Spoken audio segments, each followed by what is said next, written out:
So much. And again, there we go. Scares everybody. So it is October 16th, 2024. It is 12:36 PM, and we are the Transportation Advisory Board of the Met Council, calling the meeting to order. Is there a motion to approve the agenda as published? Wind shuttle. Anderson, wind shuttle. All right. You have maker and a second. Any discussion further on the agenda, form of agenda? All those in favor of approving the agenda as published, say aye. Aye. Opposed? Carried. Do we have anybody in the public that wishes to address the tab on a matter of concern to them? Okay. I'm not hearing anything or seeing anybody coming forward. Let's go to a chair's report. We just had an exec meeting. We spent quite a bit of time talking about some of the elements of the active transportation. You're going to hear later from Joe Whiting and I think from Member Johnson. So that was one topic of conversation. Then the legislatively imposed mandate on MnDOT to work on greenhouse gas reduction strategies through 2025, February 2025, come up with some ideas on it. We met with a couple of folks from MnDOT, and that was really quite interesting. And they're coming next month. And I think we're going to have to give them a little bit more time because it promoted a pretty lively conversation about how to go about this process of trying to meet those eventual 2050 targets. So I think those are the key things out of the meeting for me to report to all of you out on. So stay tuned for next month and the month after that. We've got some things coming up that are continually interesting in nature. And then I will turn to Member Sahibjam for MnDOT's report. Yes, thank you, Mr. Chair. It'll be a short one. I just want to, as we get closer to winter, I just want to remind everyone that we are, hopefully you'll be in good hands with us, clearing our highways. We're getting ready with our winter preparations. We do have challenges. We're always looking for more people to work and help us plow snow, and the almanac reports doesn't help. Makes us a little nervous because they're saying we're going to have a lot of snow, and last year was a light one, so people need to get back in shape and get used to driving in snow, and hopefully be patient because it may take longer to do certain roads, and because of some workforce challenges we may have, and depending on the type of snow storms we get.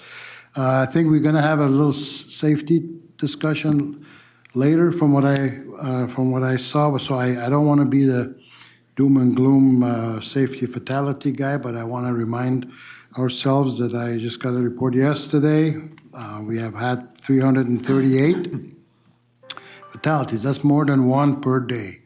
And there's once in a while there's a day that nothing happens, and once in a while you get 2 or 3 or 4. And we're kind of on track. As an engineer, if I extrapolate a little bit, it's going to be more than 400. And 400 by the end of the year. Hopefully not, but that is a number that we had back in 2003 after we made some major changes, major shifts. You may recall we had the 4E, education, enforcement, and engineering, and all kinds of things.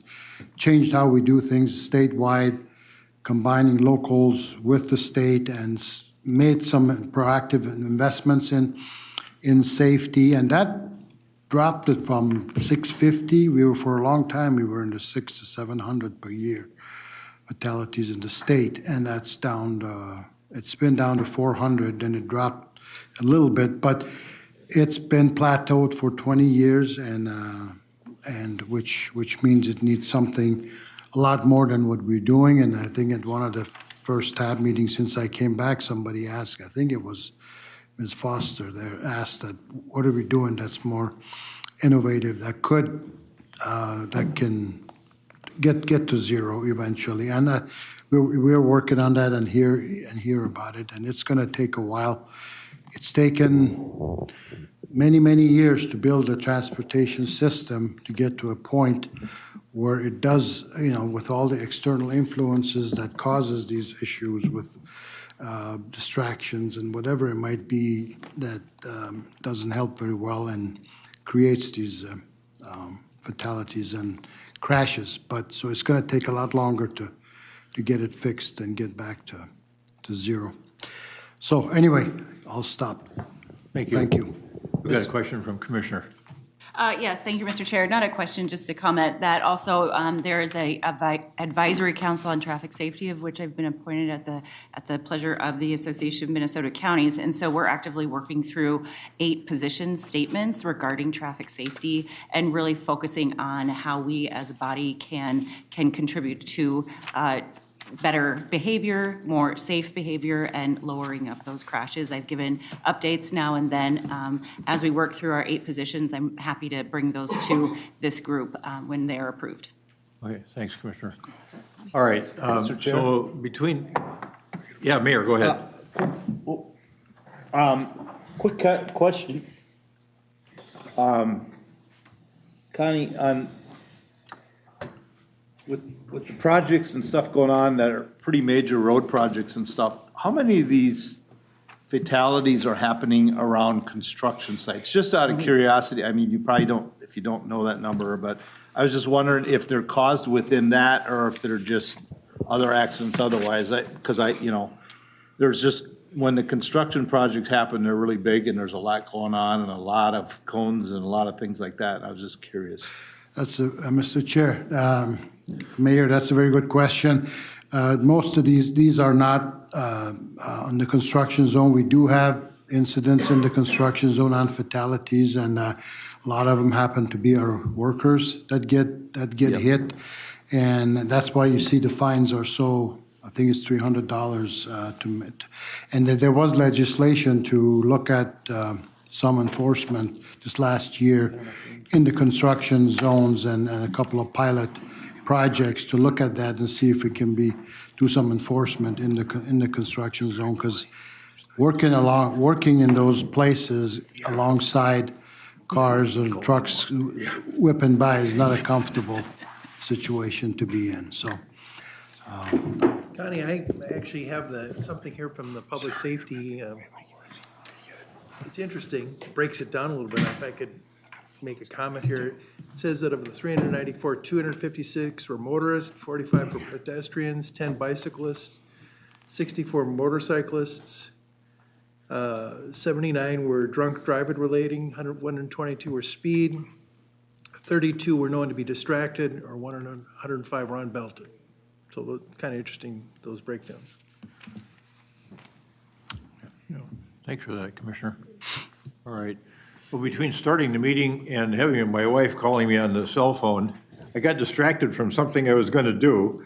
It was a suggestion of Commissioner McGuire, and that is let's go around the room and introduce ourselves. She was with us for quite a few years, but she sees new faces, and she'd like to hear people introduce themselves and understand who they're representing. So, Elaine, I'll start here with you. If I could just say, I appreciate it. And many of us are on a lot of boards, and we actually do this monthly. So we're reminded who's in the room, and we're reminded of all of our partners. So I think we should do it every month, because we always get when you get new people, we get new alternates. And like I said, I sit on a 40-member board, and we do it every month.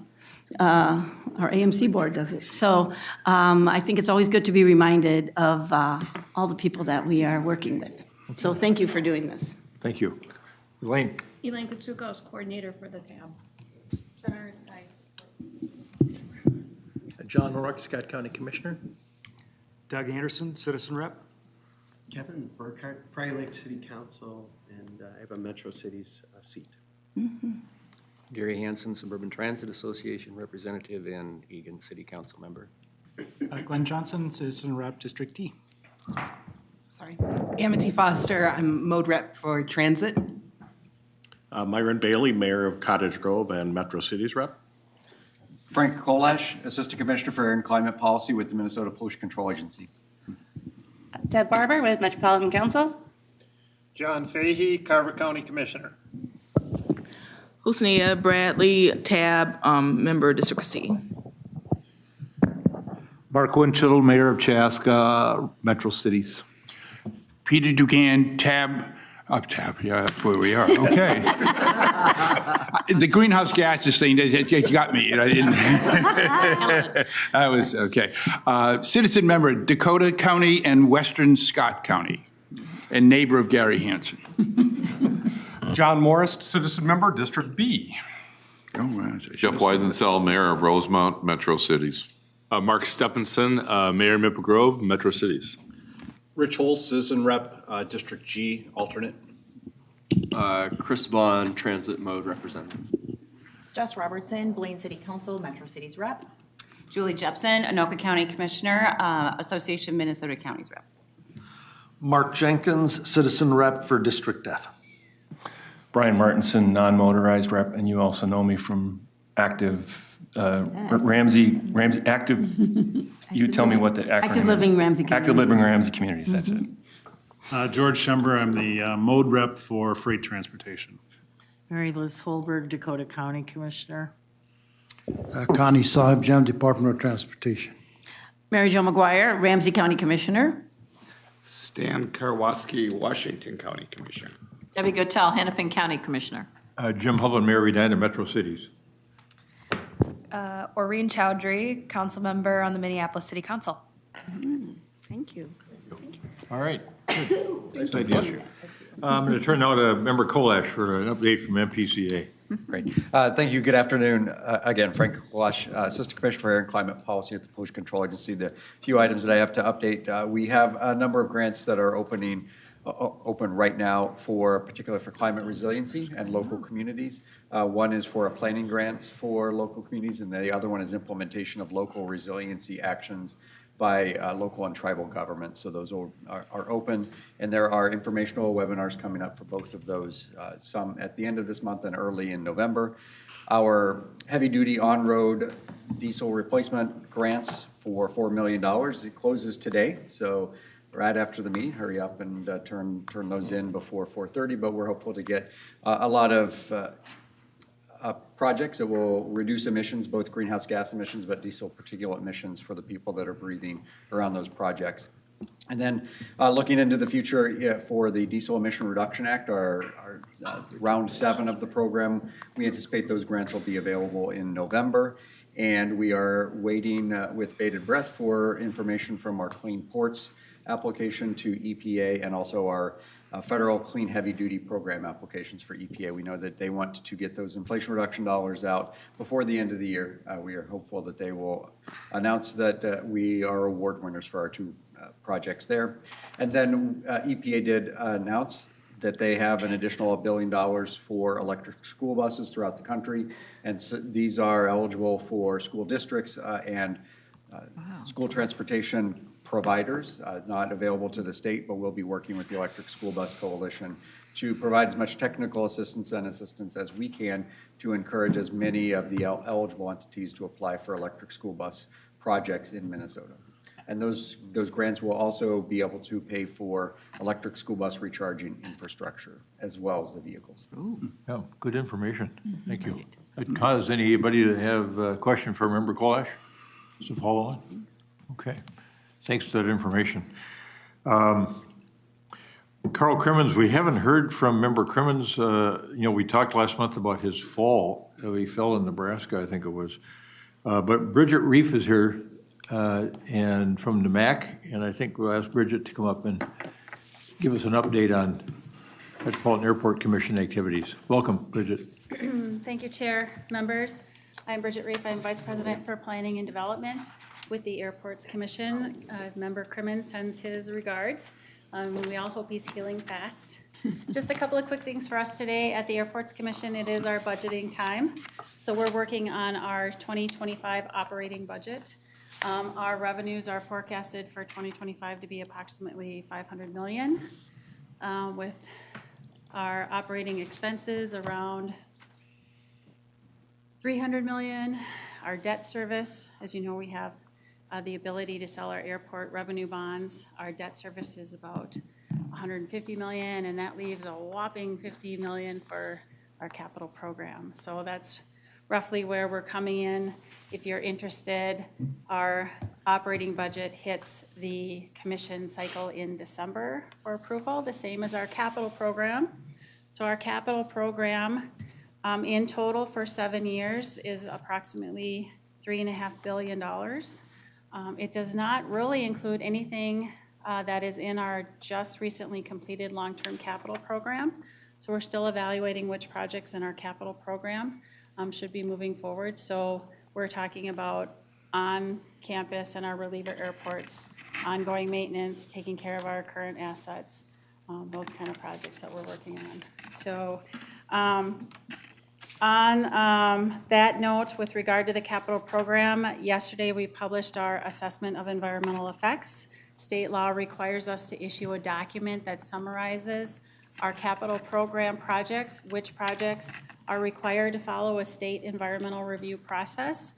And the report simply outlines which projects those are, points to the documents where that environmental review has been completed, or identifies the projects that will still require environmental review before we hit construction. On the fun side, Delta has announced just recently 2 new seasonal service routes, one to Rome and one to Copenhagen, both planned to start in May of 2025. And on Monday at our full commission meeting, J.D. Powers will be on site to do a presentation. Your International Airport won the J.D. Powers Airport Award across all 7 of the categories, #1. Yeah. So we'll happily accept that. And as always, look forward to input from our passengers as to how we can make things even better.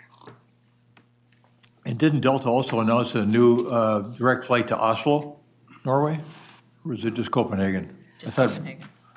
I saw Copenhagen, I did not see Oslo, but Okay. the connection to Copenhagen opens up all of the Scandinavian countries for connections. All right, I'm gonna have to talk to Brian Ricks, because yesterday he told me, oh, Oslo. So, no, he got close. You get close. Yeah.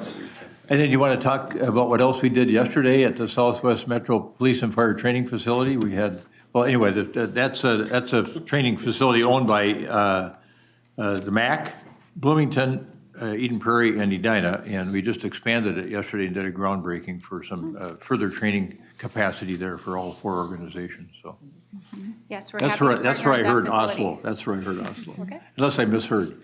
Love it. Right. Since the topic of Delta Airlines came up, I learned recently that they are either recently have or soon will be making their first flight using a combination of regular jet fuel and winter oilseed-based sustainable aviation fuel, which is a crop that's being propagated here in the Midwest. That as a rotational crop that farmers can plant between their alfalfa harvest in the fall and the next crop in the spring. It overwinters, so they're not having to add cultivable land to do this, and they're getting crop rotation value out of the process as well. It's being supported by Friends of the Mississippi River, which suggests to me it's probably got some good environmental benefits to it. So happy to see Delta moving in a sustainable direction with their flights. Thank you for that, Member Martinson. Yeah, Commissioner. Thank you, Mr. Chair. Just thank you for all your work. It's fun to have a great airport where we all have friends from around the country that fly through here or into here, and they really do appreciate it. And of course, the lounges are really nice, as they've said. We're in a constant state of improvement, as I know from all the construction. Is there a time when there'll be less construction, or I mean, is there a point? I mean, because I think, I think we're always, looking at improving, but it feels like there's still a lot going on. Do we have an estimated time of some completion, or? Well, as the person in charge of the construction program, I promise you I will not work myself out of a job. There is plenty to do. We are, so this year in 2024 is actually our largest capital program ever. We approved a single-year program of over $1 billion. And we are well along our way to doing that. That dollar amount includes 5 major building structures. One of them is an expansion to the north of Terminal 2.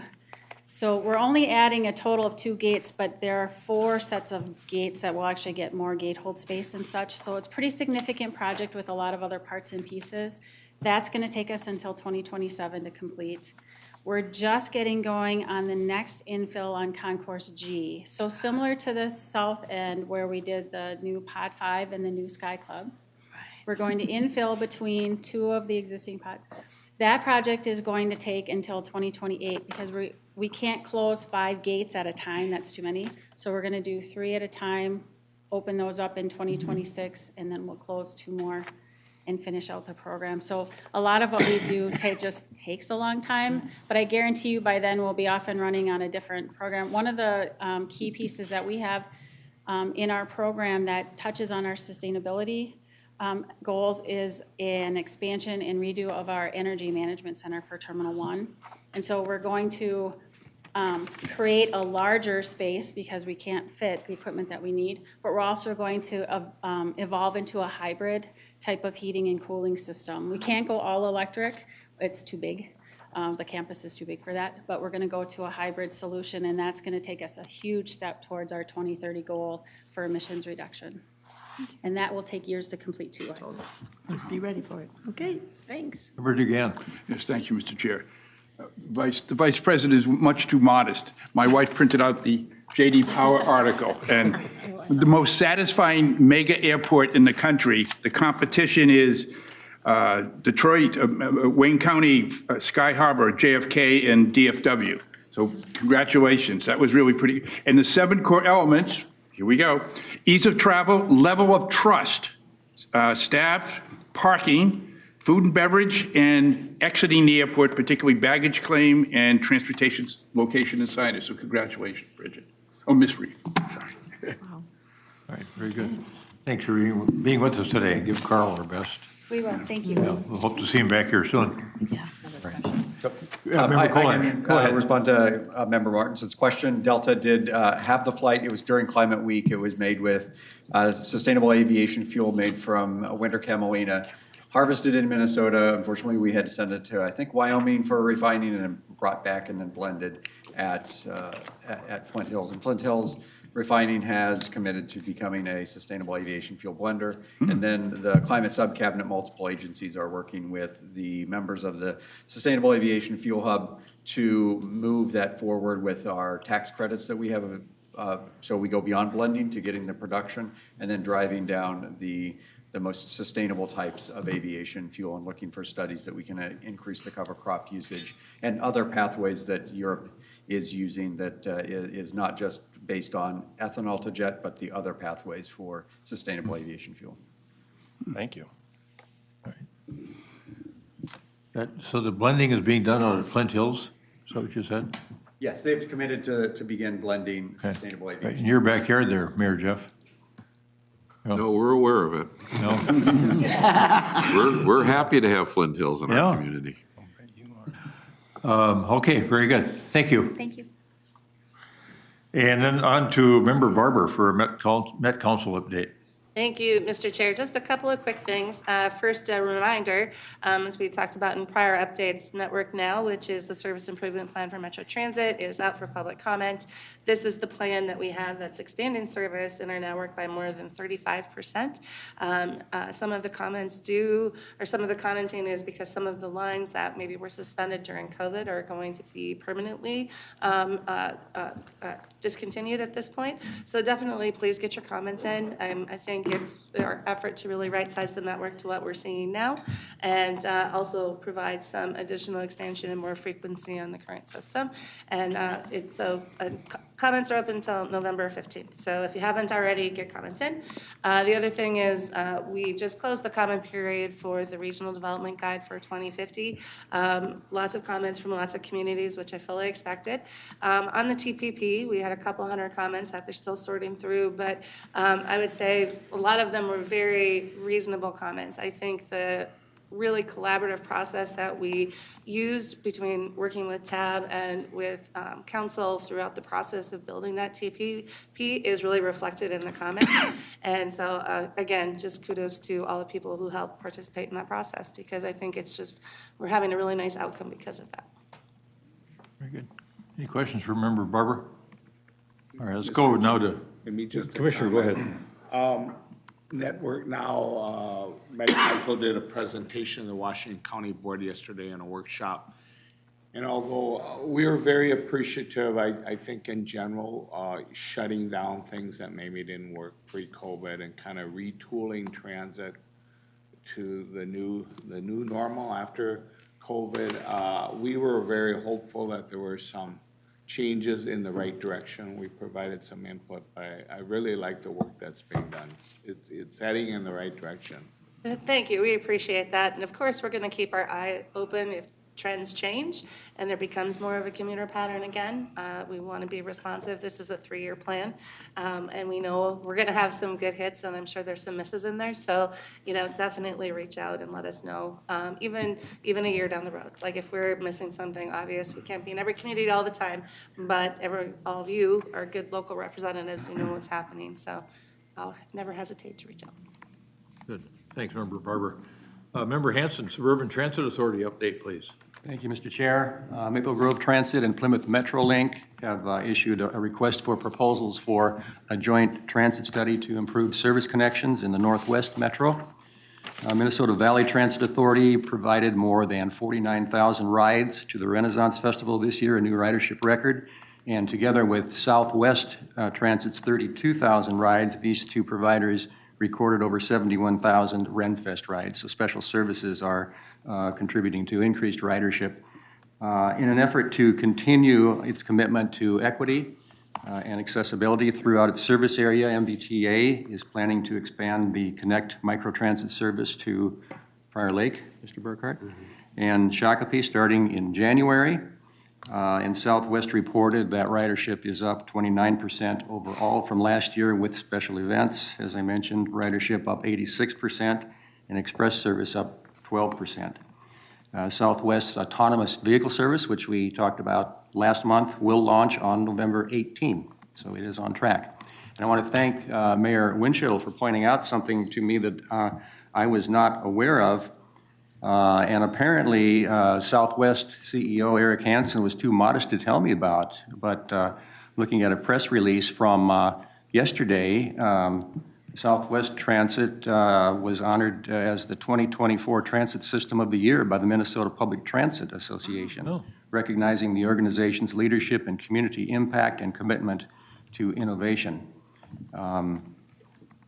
This award is presented annually to an organization that has demonstrated significant achievements in efficiency and effectiveness, including reports on ridership, cost, safety, maintenance, proficiency, agency policy, and administration of the organization, achievement of its goals and objectives. And it goes on to talk a little bit about some of the services provided, including the expansion of their ride-on-demand microtransit service, and the upcoming autonomous vehicle project.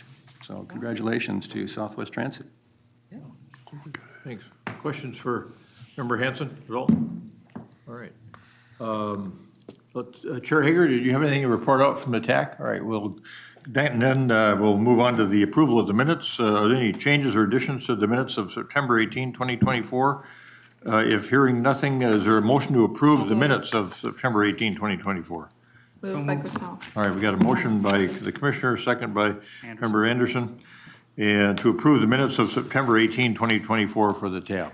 Any further discussion? All those in favor of approving those minutes, say aye. Aye. Opposed? Carried. Minutes are approved.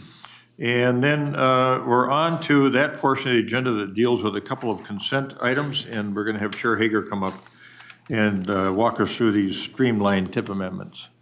Good afternoon, Chair and members. We'll start with 2024-43, which is a series of streamlined tip amendments for 3 MnDOT projects. They're in District 3, but they're within that urbanized area of Wright County, so they need to show up in our tip. So the amendment is to add 3 projects in Wright County. The first is a storm sewer improvement project. The second is an interchange project of I-94 with County Road 137. And the third is a bridge replacement project by MnDOT. None of these projects are funded through the regional solicitation, and the TAC does unanimously recommend approval of this item. All right, very good. Any questions on 43? All right, why don't you go ahead then on the next one. 2024-44 is another series of streamlined tip amendments for 7 projects within the Metro District. This will update 5 existing projects in the tip and add 2 new projects. The first project is Anoka County looking to increase its cost and scope for its CASA 6 roundabout construction project. The cost increase will be covered with local funds. And then MnDOT has 6 amendments. The first one is to reduce costs for a mill and overlay project on Minnesota Highway 20. The second is to change the scope of 2 bridge improvement projects to include pavement reconstruction. The next is to reduce costs for a mill and overlay project on Minnesota Highway 316. And then the next is to increase costs for a bridge repair project along I-94 over the St. Croix River. And then the first new project is to replace a rail bridge over I-494, and the second new project is a streamlining study of the Grand Rounds Park and Parkway system in St. Paul. The Anoka County project is funded through the regional solicitation. All other projects involve a variety of funding sources that are outside of the regional solicitation, and the TAC does unanimously recommend approval of this item. Any questions on 2024-44 from the CAB membership? All right. Is there a motion to approve both of these items in a single motion, 2020? So moved, Anderson. All right. Second, is there a second? Second, Jenkins. All right, thank you, Mr. Jenkins, Member Jenkins. We got a motion and a second to approve 2024-43 and 44 in a single motion. Any further discussion? All those in favor of the adoption of the motion as stated, say aye. Aye. Opposed? Carried. Those items are adopted and approved. Then we are moving on to, thank you, Chair Hager. We're going to move on to the non-consent portion of the agenda. And we've got a business item to take care of there. Further discussion on the pilot program for the active transportation project and the grant requirements. And Joe Whiting is coming up to talk about those. And that information provided by Joe may get supplemented by the active transportation chair, Glenn Johnson, or his vice chair, Brian Martinson. We'll see. Go ahead, Mr. Whiting. Welcome. Thank you, Chair Hovland. Yes, my name is Joe Whiting. I'm a transportation planner with MTS, and I've been working with the Active Transportation Work Group to get to these recommendations. We've been making a lot of work over the last couple of months, so more work than I think all of us expected, but that's great. It's wonderful. It's good stuff. So the reason why we're here today is so part of the 2024 regional solicitation that the TAB approved included 17 projects to be funded by the new regional sales tax that is distributed by the TAB. One of the key aspects of that is actually managing these funds. So typically regional solicitation funds are managed by MnDOT through their state aid office, but because these are locally sourced, the council will be managing these funds. And we wanted to come to you from the work group level to get a few key items to review and approve for these grant management requirements for local recipients of these funds. Last meeting on 9/18, Member Johnson outlined the first 7 items here on your list here. I'll go over them real quick, just a reminder. So that's the program year policy. So in this, the grant disbursements policy, the eligible costs, project cost policy, project plan documentation policy, environmental review policy, right-of-way acquisition policy, and the scope change policy. I won't go through all these all over again, but there is one item I will go into in a little more detail in a second here, but today we'll be focusing mostly on that 8th item here. That was the small business contracting program. We have DBE, TGB, MCUB there. I have Ashanti Payne with the Office of Equity and Equal Opportunity with me to go over that in a little bit about some background on that and some more details on those programs before moving into our motion. But real quick before we do that, Member Geisler, who's not here today actually, he actually had a question on the grant disbursements policy recommendation from the Active Transportation Work Group.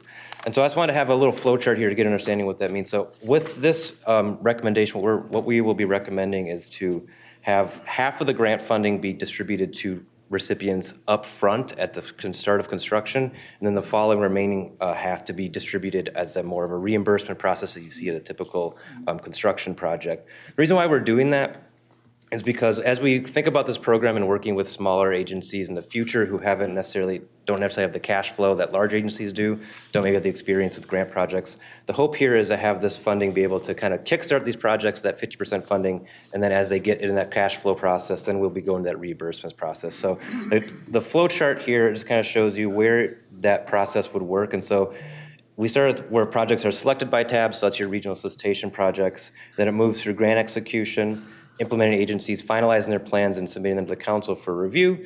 And then finally, once projects get into those construction contracts, so once the local agency actually has a construction contract in place with their preferred firm from that bidding process, then we'll be distributing those 50% of those upfront funds at the start of construction. Once that local agency goes through that first 50% of their funds, then they will then kick off that reimbursement process until that grant is closed out. So just a little more information here on this because a few members had some questions the last time. I just want to provide a little flow chart there to get you to understand where that money would be coming in the process and how that would be working.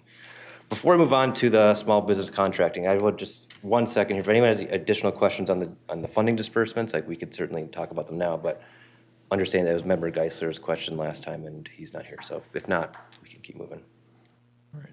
Looks like you could go ahead and proceed. I don't see anybody raising their hand. All right, next we'll move on to the small business contracting background. So we'll go a little background and comparing some of these various programs at different levels of government, and Ashanti Payne will take over there. Good afternoon, Chair, board members. Ashanti Payne, Assistant Director in the Office of Equity and Equal Opportunity at Metropolitan Council.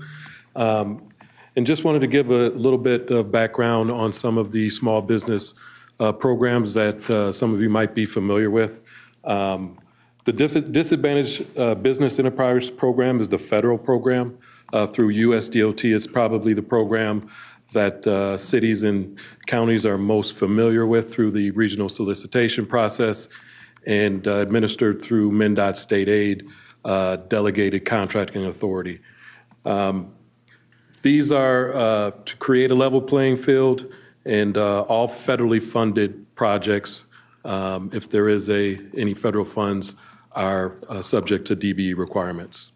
A lot of the state has local small business contracting programs, and then some of our cities and counties also have their own small business contracting programs.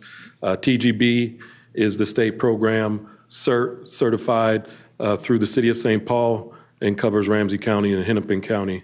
And the Metropolitan Council has our Metropolitan Council Underutilized Business Program, and we refer to that as the MCUB program. I would also say that the MCUB program is not a separate certification, whereby we do not do certifications for that program. If you are already a small business as defined by the SBA standards, and you are certified with one of these entities, the state TGB certified or veteran owned, you are automatically enrolled into the Metropolitan Council's MCUB program. And you must be based, of course, here in the state of Minnesota. So the DBE program is outlined in 49 CFR Part 26. It includes compliance monitoring, reporting, and establishing or reviewing projects for the establishment of subcontracting goals. State Department of Administration's small business contracting program, veteran-owned small businesses. It's similar to DBE. A broader focus includes veteran-owned, also economically disadvantaged and disabled-owned businesses. And then Met Council's program is, again, similar, but more flexible, and we can be a lot more responsive with our program. And again, it encompasses certifications from these other existing programs. All right, thank you, Ashanti. So Ashanti will be here for any questions after this, but I just want to cover a few topics here, and then we'll go to the recommendation for the small business contracting program. Thank you, Mr. Payne. Oh. Go ahead. So yeah, thank you, Chair. So a few points here. I just want to make note here. So as these projects were all applied for through the regional solicitation, they were applying for these projects with understanding that if they were funded through the federal funding, they would have had to adhere to those DBE requirements anyway. So, thinking about the MCUB programming, it's more flexible, it's more responsive than those federal programs just because they're bigger, they have more projects going on at once. And so, think of this as not necessarily an extra requirement for these applicants, but more as a more local and responsive supplement for that existing requirement for regional federal funded projects. So of those 17 selected projects, as I mentioned earlier, 10 of these projects would be required to participate in the NCUB program from this recommendation. Because Minneapolis, St. Paul, Hennepin County, Brooklyn Center, all have their own local adopted programs in place, we are going to defer to those programs and waive the requirements for them, and they can go through their own separate local program. And then having set that funding threshold at $750,000 also leaves out 2 additional projects which had just very small requests in Lakeville and Burnsville. And so because of those small requests, having these additional requirements didn't make a ton of sense. But with this requirements, we do still get 10 projects, and of those 10 projects, 9 different agencies. That's Dakota County, Farmington, Three Rivers Park District, Richfield, Woodbury, Fridley, South St. Paul, Jordan, and Arden Hills would be subject to this MCUB requirement to work with our Office of Equity and Equal Opportunity.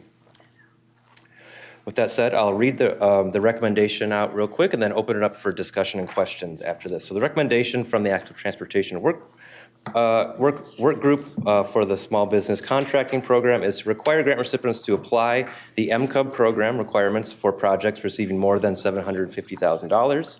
We have noted that the final amount could be a different depending on the TAB's decision today.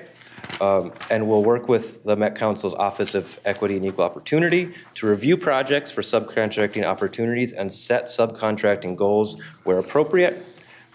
We note here the council has an established framework and process that is used for federal grants already to subrecipients and contractors that could be easily adapted for a new program. And then one more caveat here, as I mentioned, if a receiving agency already has an equivalent contracting program in place, those MCUB requirements would be waived for their local program. With that said, I would open up to questions or discussion before we move to the motion for this item. Let me check with the chair to see if he has any supplemental comment. Thank you, Chair Huffland. Again, the 7 items we covered last month, I think, were very extensive. I just want to note this final one was probably the most technical that we had before us. This took a lot of discussion. We had to bring in an expert on what these look like from the Met Council perspective. Again, I also want to just note that this, because it was the most complex, there was some dissent about, sort of what does this mean? What are the implications of this? So again, if there are questions about that, I mean, Joe, of course, took all the notes for this and is the expert in the room about all those discussions. But this is complex stuff, and I just want to reinforce this is a pilot. So the idea would be that we can gather information with the really intentional purpose of figuring out how does this inform the regional solicitation evaluation process for any changes that might happen in 2026 and onward. We want to make a good decision on every single thing we do. Sometimes we just don't have the data. We can probably get some from this. Good, thank you, Chair Johnson. Vice Chair. Thank you. Martin. Just one additional follow-up based on the discussion that we had in TAB Exec before this meeting, based on a question that TAC Chair Hager raised about the language in this last item. So the paper that just got circulated reflects changes that were made based on the conversation that we had at Exec, as opposed to what's in the slide set. Correct, Vice Chair Martinson. And that last caveat is to that would be these requirements would be specific to projects that would be bidding out their work to complete these projects. And so Minneapolis noted that they have their own day labor force, and so this would be something that they would be able to follow in a different way. I think the basic notion that one of the issues that came up in the TAB Exec meeting was where the grantee is self-performing the work, where they're subject to the requirements of number 8. And so that's why the language was modified to make it clear that if you're bidding out the work to a subcontracting firm, then you are subject to this particular program requirement. And then also, if the recipient has an equivalent adopted program, like the city of Minneapolis, for example, this requirement will be waived. So that was the language that was modified. So I think instead of working off the action transmittal that was circulated, I think if we work off this one in terms of thinking about a potential motion, it would be more appropriate based upon the discussion we had at Exec and the discussion that we can have right now with regard to this potential change. Anybody have any thoughts?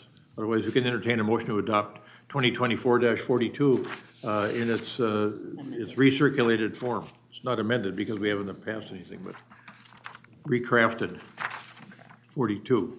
Is there a motion? I'll move it. Second. All right, Commissioner and Member Martinson seconds. Commissioner Gattell moves it. Okay, now open it up for further discussion on 2024-42. All those in favor of the passage of 2024-42 as provided, say aye. Aye. Opposed? Carried. 2024-42 in its restated form is adopted. Thank you. Thank you, Mr. Whiting. We've got a couple of other informational items that we want to cover here before we get to equity evaluation. It's going to take a little bit of time to go through that. I can bring you up to speed on the policymaker work group, the regional solicitation evaluation policymaker meeting. The next one will be before our TAB meeting on November 20th, right before Thanksgiving. So we'll meet at 10 that morning before the TAB, and then we'll be able to report out on those activities. No October meeting, but there is a homework survey that will be sent to committee members to be done in October. And then in December, on December 18th, we're going to have a workshop after the TAB meeting on potential application categories and the overall structure of the regional solicitation. That's going to be open to all TAB members, all Council Transportation Committee members. TAB alternates are welcome to attend. And it's going to be held across the way at the U.S. Bank Building on the 16th floor.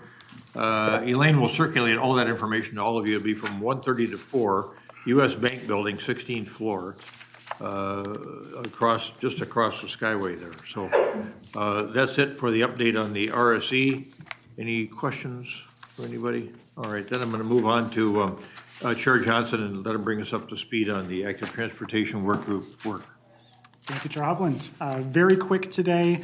We've seen really the product of our major work wrapping up the regional solicitation. Again, lots of thank yous on this from the staff side to all the members. This was a big lift.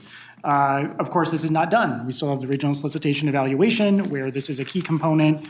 Our group is sort of changing our focus a little bit. We now are sort of wearing two different hats. The one is we continue to work on how do we spend $24 million a year on active transportation projects. And then the other part is because this is so intimately related to all other active transportation projects that are already in the regional solicitation, how do all these pieces fit together? We're kind of using the term the ecosystem of active transportation funding and programs.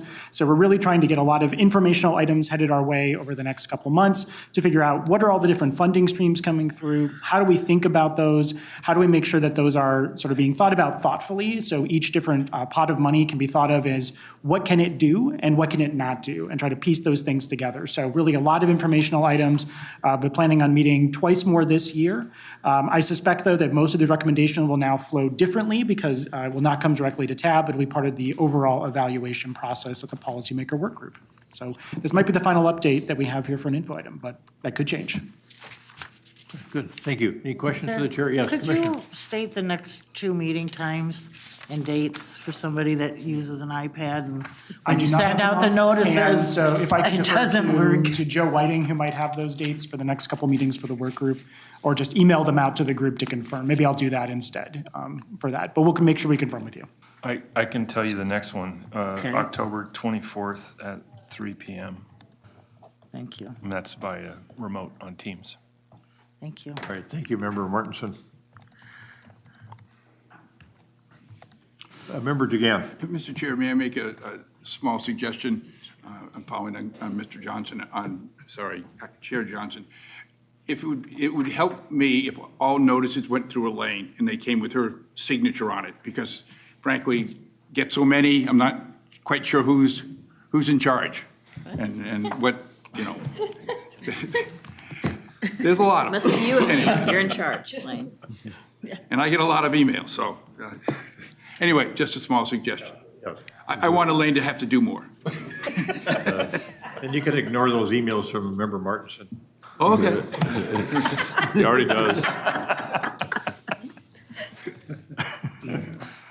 All right, thank you.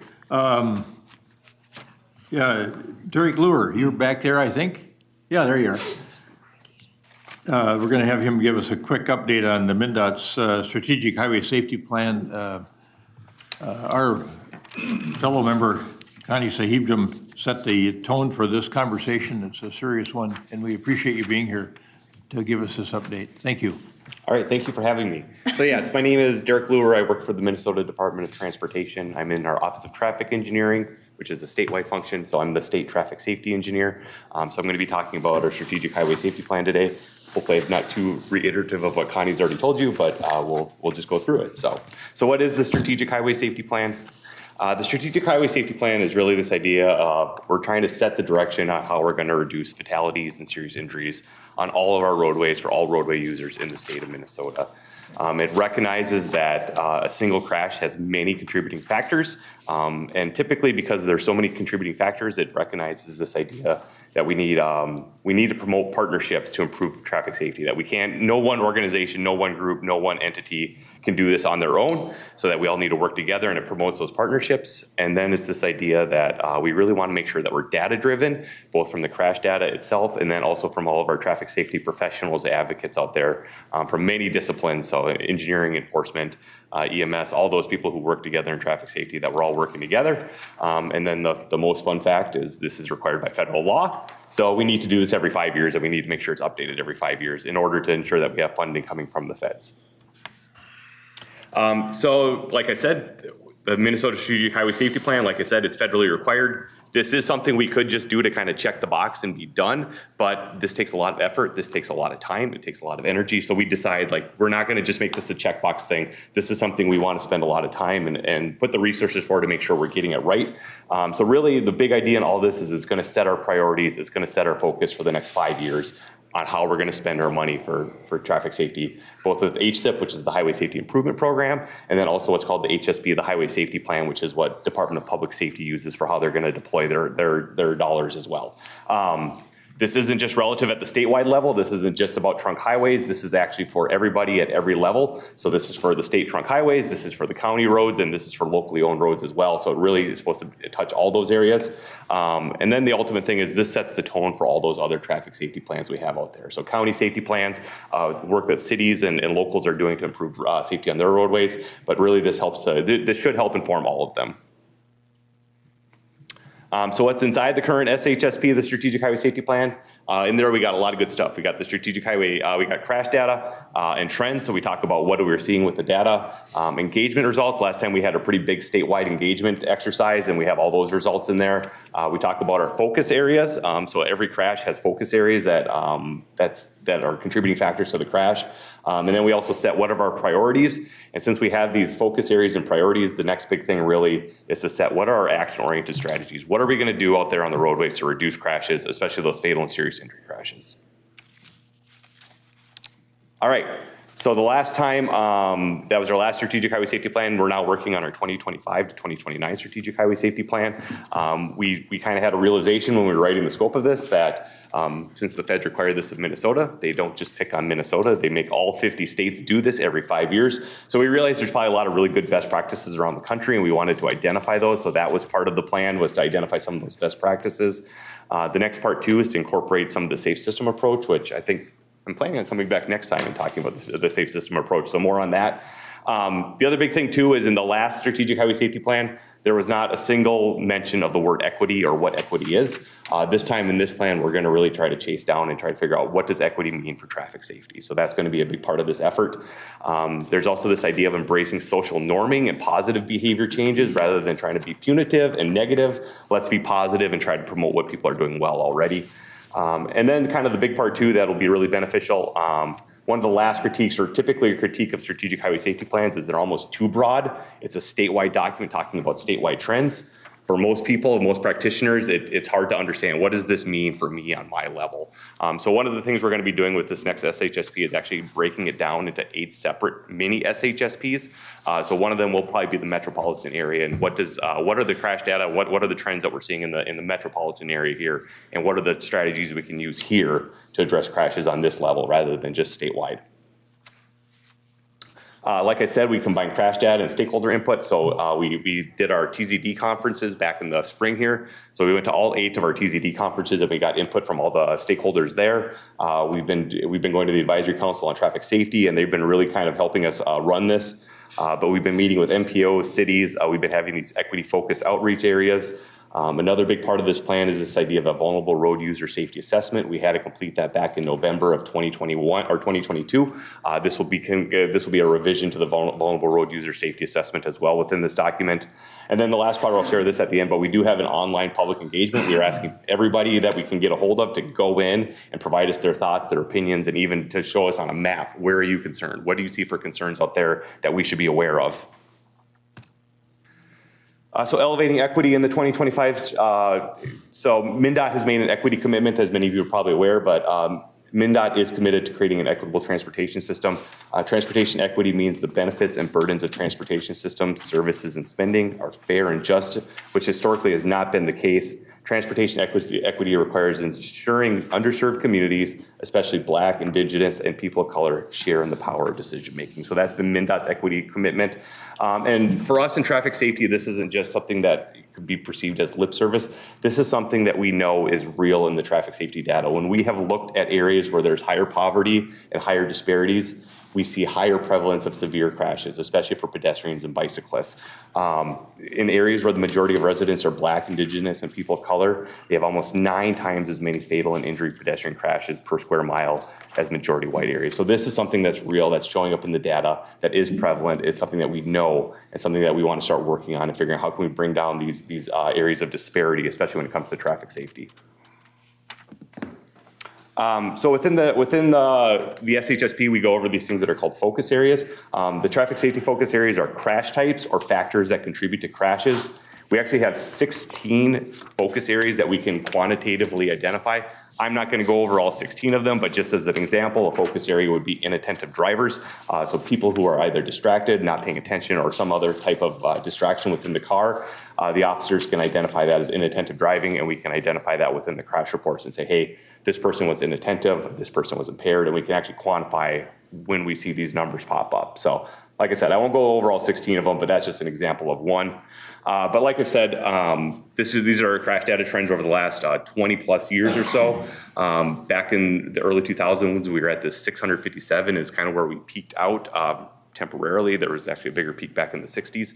But with the TZD efforts towards zero death efforts through the early, through the 2000s there, we actually got all the way down to about 368 in 2011. We kind of rode what we called the plateau for a number of years, and we said, hey, it'd be great if we could get off this plateau.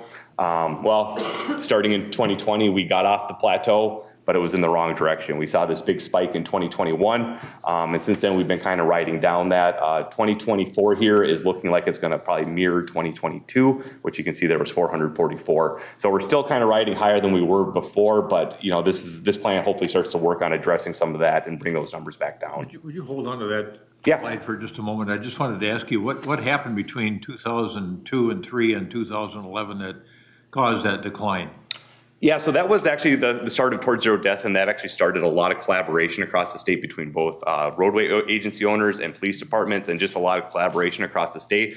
It also kind of was a re-emphasis, at least for MnDOT and a lot of local agencies, to start focusing on fatal and serious injury crashes. Before that time, really, the emphasis was all crashes, so we were targeting just crashes in general instead of those fatal and serious injury crashes. So a combination with a few other things, we think that's what really led to that decline for that first decade. So, you know, here's kind of where we've been sitting here. You can kind of see the last, you know, like I said, last 10, 12 years or so. Our goal for 2025 had been, and still is, to have no more than 225 fatalities in 2025. That looks like it's going to be hard to achieve just with current trends, but we're still going to work towards that 225. Part of this next SHSP is going to be setting what is that goal for 2030 as well. So this was, so when I talked about those focus areas, you can see what those 16 focus areas are here on this graph. These are the number of fatal and serious injury crashes percentage-wise by those focus areas. This was 2014 to 2018. You can see in that time frame, we had 8,188 fatal and serious injury crashes in the state of Minnesota. As an example, 47% of those had an intersection-related component to them. The next big one down, single vehicle run off the road, that was 31%. And you can kind of just go down the line there and you can see how each of these focus areas influences the total number of fatal and serious injury crashes. So that was 2014 to 2018. Looking at our revised data here, 2018 to 2022, which is the data set we're using for the Strategic Highway Safety Plan, you can see how the numbers have shifted and also not shifted. One thing that we saw, but you remember the number of 8,118, last 5 years, we saw 8,930. We've seen a 9% increase over that prior 5 years. So we're trending in the wrong direction. Intersections and single vehicle run off the road are still the same. You can see here the ones that are in red, those are ones that bumped up in ranking. The ones in green are ones that moved down a little bit in ranking, but you can see still here, what are the major trends? What are the major focus areas that we need to focus on for the Strategic Highway Safety Plan? Do you break down the data at the intersections to see where the greater risks are, and depending on how the type of the intersection is designed? We won't do that within the strategic highway safety plan, but we do that in general as MnDOT as an agency. We'll figure out which type of crashes and what type of intersections are leading to issues. So. Okay. Go ahead. Oh, Member Foster. Thank you, Mr. Chair. Is there a way to see how, like, for intersections, what other factors were involved? Like, how many of the intersection fatalities involve older drivers? Yeah, we definitely look at that. We have those numbers available. I don't have them off the top of my head, but we can certainly always slice it. We actually, part of the strategic highway safety plan is we actually slice and dice this data quite a bit, and we try to show what is the connection between intersections and pedestrians? What is the connection between impairment and road departure? So go ahead. Go ahead and follow on. I just have a follow-up. Is there a way then to map out where these intersections are that overlap with major Metro Transit or Southwest Transit stations to see what the other opportunities are to move people off of cars into transit? It could be done, yes. Okay. Yep, yeah, so every crash that we get is geolocated, so we can definitely tell you where the crashes are, what intersections they're tied to, and then if you have other geospatial things you want to tie us to, we can look at that, so. Member Bradley. Yes, I was wondering, for any of the statistics that you come up with the crash data, do you take into consideration the population growth and the population movement? So yes, it's nothing we do directly within the SHSP, but it is something we look at when we're evaluating crash types and crash trends across the state. Is what is technically the exposure? Where are we seeing overrepresentation? That is something we look at. It kind of depends on what you're exactly trying to look for, but it's possible and something we do. So. Mr. Chair. Yes, go ahead, Member. Thank you, Chair. Thank you for your work on this.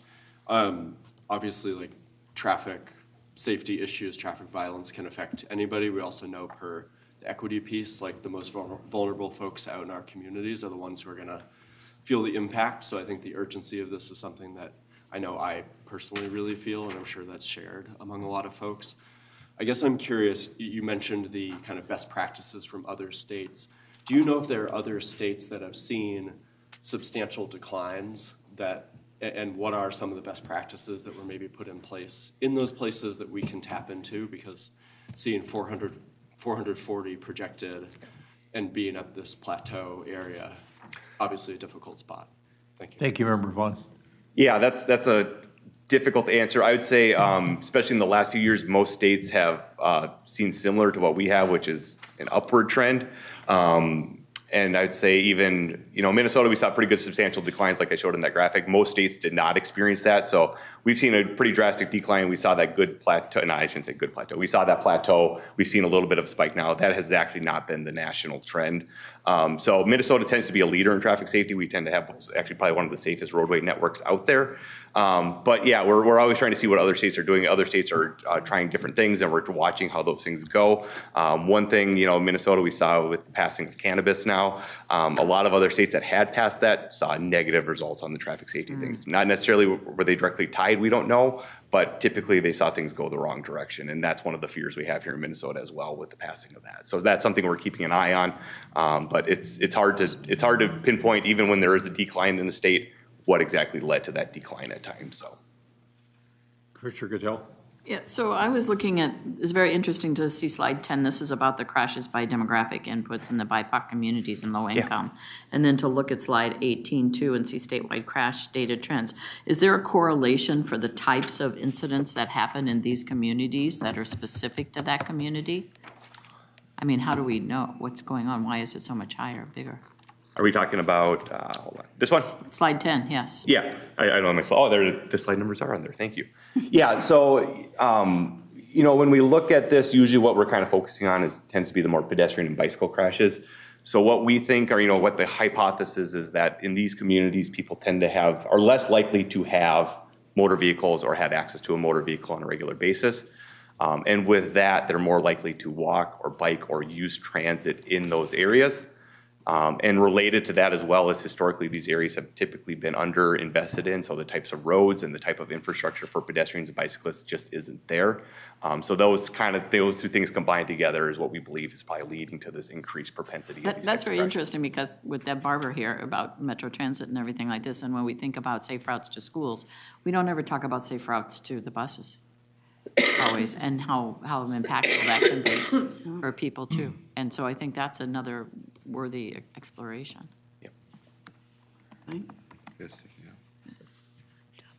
Yeah, please proceed. Go Yeah, ahead. no, great questions. This is great. So yeah, this is where the crash data breaks down. Like I said, we can break this down in a lot of different ways. If you guys have questions, just let us know. We've got access to this data, and part of the SHSP will be actually breaking this data down even further for people who want to know what the numbers are. So. Yeah, so part of the next goal with the Strategic Highway Safety Plan is to set what will be the 2030 goal.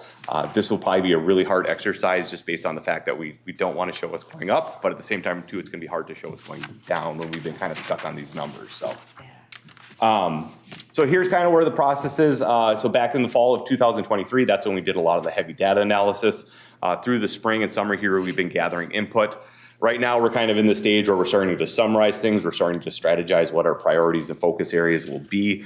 We're still gathering input, so I'll share a slide here in a moment of how you guys can all chime in if you'd like to. But then the goal here is through the winter and spring is when we're going to finalize the plan and hopefully get the commissioners of transportation, safety, and health all to sign off on the plan, or the governor, hopefully. So how to get involved, like I said, here's a QR code. This will actually bring you to our Let's Talk webpage where you can go in and there's actually kind of a survey you can fill out. There's also a map. One of the nice things with the map is you can say, hey, I'm worried about this intersection. Not necessarily that we're going to go out there and fix it tomorrow or anything, but we'd like to know, what are your concerns so we can kind of understand what are people concerned, what's keeping them up at night, how can we work to improve those types of things. So if you want to go ahead and fill that, we're still taking input.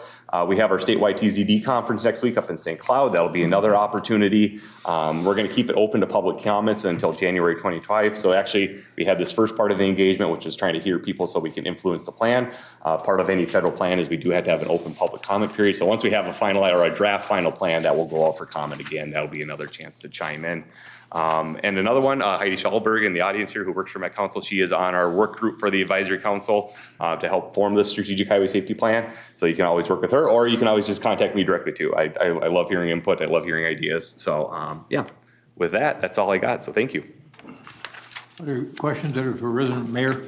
Yeah, I just had one, your 2030 goal, how was that determined? It seemed significantly lower. How was that arrived at? The 2030 or the 2025? Yeah, I can't quite see. Whatever the 225 number. The 225. So that was based off of our last strategic highway safety plan, and it's kind of a, I'll say, consensus. We work with a lot of our partners, and we work with Department of Public Safety and with a lot of different advocates, and we try to just arrive at a number we all think is achievable. So it's nothing mathematical or rigorous. It's a little bit more of an art than it is a science. So. Yeah, that's interesting. Member Martinson. Thank you, Chair. Thank you for the presentation. So I don't know if all of the elements that I would like to see measured are available in the data, but so you talked about the decline, and I don't think all that decline can be attributed to things that were unique to Minnesota, because I think during that period that was before we had the real dramatic increase in large vehicles, SUVs and trucks dominating the fleet vehicles that we have on the road today, which is now more like 80% of all new vehicles that are leased or sold are SUVs or pickup trucks. So if we have something about the dimensionality or the size of the vehicles that's being measured in these crashes, that would be useful. Another thing that's changed, obviously that period also was characterized by an expansion of, the kinds of safety systems that cars had. ABS braking was increasing, the use and expansion of airbags in side impact panels, et cetera, and not just in the front impact. Variety of other things happening that helped also with that decline. And then the plateau has something to do with the turnaround in the fleet vehicle size. But also, we've had a change in, I think, who's driving, the vehicle miles traveled, under what conditions. And so do we know, for instance, if a crash happens, is it involving a non-commercial driver driving a private vehicle for commercial purposes? And I'm talking about Uber, I'm talking about Lyft, I'm talking about DoorDash, I'm talking about what happened in the pandemic with very many people who were privileged to stay in their houses being served by people who were driving their vehicles around, serving those people who were staying in their houses. And that's part of the gig economy that's not going away. Are we tracking that? Is that trackable?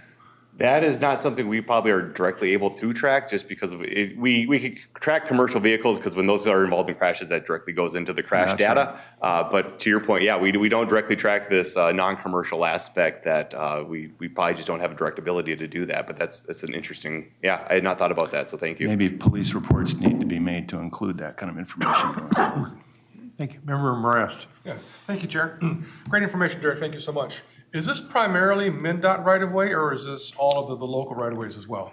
This would apply to all roadways, so all local roads. Yep, and a lot of these will feed into like our county road safety plan program and some of the other regional plans that are going on as well. So, yep. Thank you. It strikes me that with respect to the non-motorized movements, where you've got 16% of the people that are on the fatality list being either pedestrians or bicyclists, that some of the data that you have may be really helpful to our active transportation group and the TAB as a whole, in understanding and thinking about the kinds of projects we want to fund as we move forward in not only trying to accommodate more movements on an active transportation basis, but safer movements on an active transportation basis. Member Martinson. Thank you for that. Yeah, I support that. I support that idea. And I would also note that some other factors that you didn't talk about here, but that we know are a factor in the data are nighttime crashes. Right? Crashes right after dark. There was great data that were published in the New York Times earlier this year about just exactly that issue. Regardless of what time of year, right after dark, you have this huge spike in particularly non-motorized or vulnerable road users, I think is the term that's used, who are killed or maimed by drivers. The other thing that you're bringing up here is the fact that so people think, when they think of a biker, they think of George or they think of me, but the typical biker doesn't look like us. The typical biker is driving their bike. They're driving their bike to work, and they're often driving their bike to work where there is no infrastructure because they don't have a choice to ride where I get to ride on a recreational trail. They're riding where they have to get to their job at, say, that restaurant where they have to work late at night, and then they have to drive home on their bike late at night, often under poorly lit conditions, on poorly maintained or poorly created bike infrastructure, often just paint on a road. So I think this would be a great idea for us to be taking these kinds of factors into consideration in the kinds of projects that we're considering eligible and that we want to fund through the active transportation funding. So thank you for that. Let's see, Member Sahib, and then back over here to Member Anderson, and back to Member Schember. Yes, I had Mr. Chair, thank you. A couple quick comments. One, the question here about, or how do we compare with others? I think, as mentioned by Derek, I think Minnesota has always been in the lead. I know all of this doesn't look like it, but trust me, it is, and we've always been a leader back. There was a time when I had the pleasure, when I was chief engineer, I was like a liaison to all the DOTs about safety and best practices around the country. So we were right in the middle of it, leading it. And there are a lot of other states who are pretty progressive and aggressive in this area.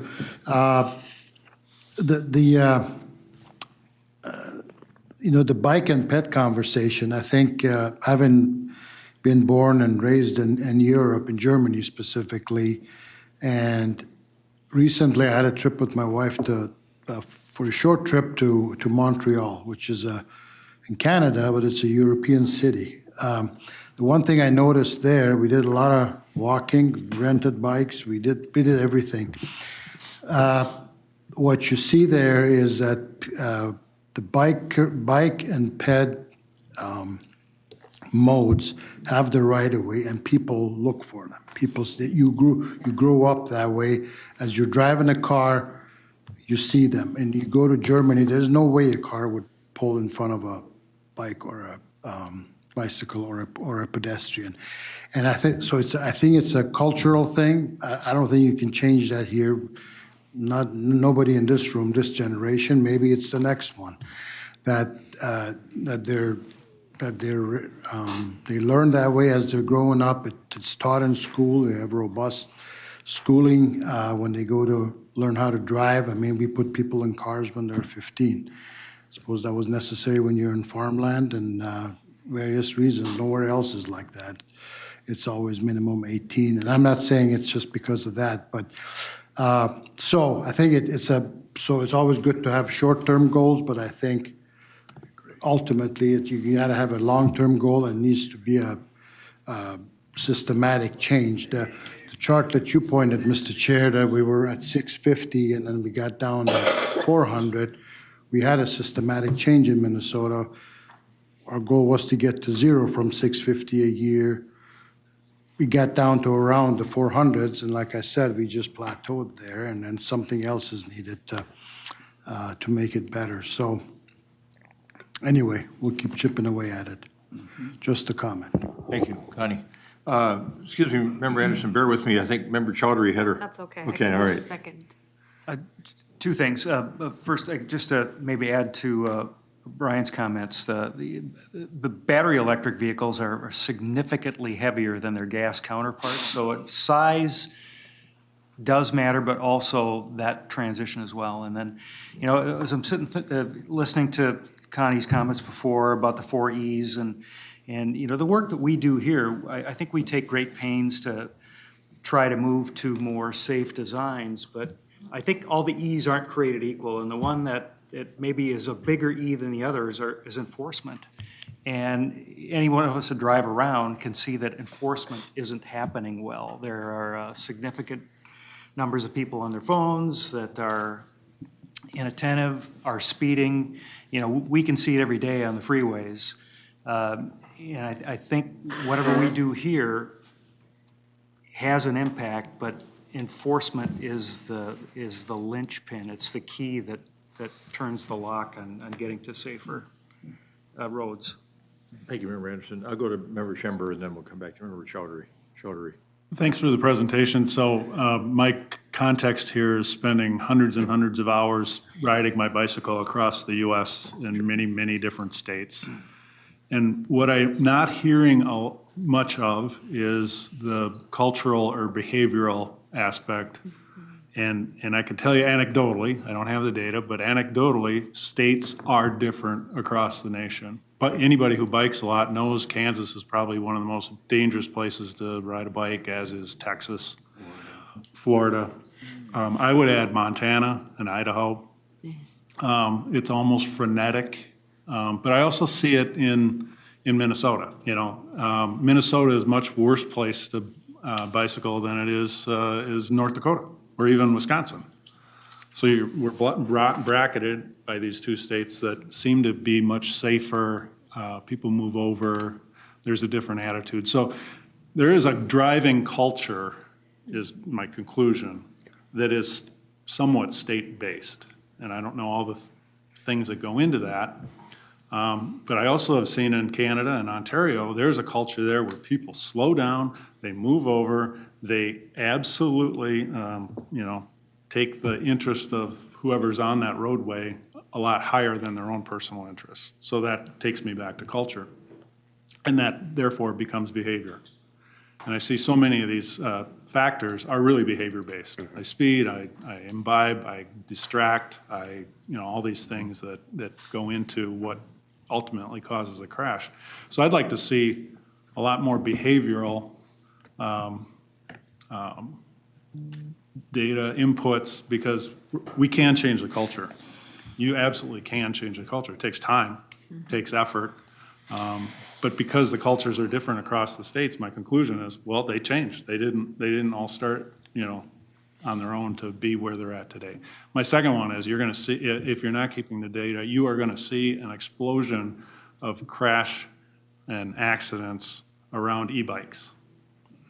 They're the most unsafe. They're not wearing the helmets. They have a lot of speed that they can't control and don't know how to, and they're usually the least experienced about how behavior is on the roads and who's going to be near them and who's going to move over for them. And they're great. They get people out there. People are having fun, but it's an unsafe population that really doesn't know how to control what they're what they're using, and the cars don't know how they're going to behave around them. If you're pedaling, the car knows how you're going to behave, because you can only do as much as you can pedal, right? But by gosh, you just turn your wrist a little bit on the e-bikes and you're shooting different places. So I think that's a data point that is going to explode. And it's going to be a sad data point. Yeah. Thank you, Member Schimber. Can I respond? Yeah, please. Yeah, so two things to answer your two questions or your 2 points there. One of the big parts of the SHSP is this idea of traffic safety culture. Our Towards Zero Death initiative has really taken a big push on this idea of traffic safety culture, that if we really do want to see these numbers change long term, we really need to create a culture within the state that is focused on traffic safety, that this idea that zero deaths is really where we want to go and where we should be trying to get to. So you're right, it's a huge cultural thing, but it is something we're focusing on. And even in the strategic highway safety plan, there is a lot about behavior and behavior strategies and how can we attack those and work on getting those numbers down as well. So that is all part of the strategic highway safety plan. And then your point on e-bikes is, yes, we are trying to be better about monitoring e-bikes, and that's a big part of what we're pushing into the crash report forms and training officers, is to identify e-bikes so that we can actually track that and understand that. So far, we haven't seen it really pop through on the fatal and severe crashes yet. Not to say it won't, but it's something we're watching. But really, one of the big things we are really getting alerted to now is actually ATVs and UTVs. Those numbers are skyrocketing, and that's something that we're also trying to get grasped around, is how do we involve or work with those? So, yep. All right. It's a complex transportation system. Commissioner Jepson, then we need to think about wrapping it up because we got about a half hour's worth of work to do with equity. Member Chaudhry. Thank you, Mr. Chair, and thank you so much for your presentation. Just one clarifying question. The data that you're presenting, is it inclusive of local roads as well? Yep. This is all roads in the state of Minnesota. All Yep. roads in the state of Minnesota, it's not just highways. Okay, just wanted to double check. So I think working in local government, representing a section of community as a council member, oftentimes we get into this jurisdictional issue when we're discussing traffic and road safety. And I'm sure you've experienced it on your end. You're like, MnDOT owns this, the county owns this, the parks own that, and this is what we're able to do, and this is what we can or cannot do. But the truth and the reality is we represent all of the same people, right? Not depending on what the roads is. So we're all accountable for accidents and safety.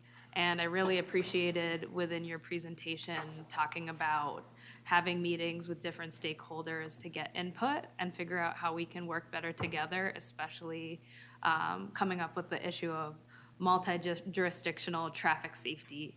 I'll just share kind of a sad story here with the group.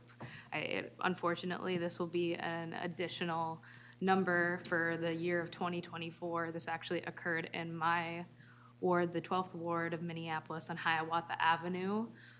This last month, there is an individual who was 28 years old. He was a pedestrian. I'm 27, so it's pretty heartbreaking for me, just kind of putting myself in his shoes. And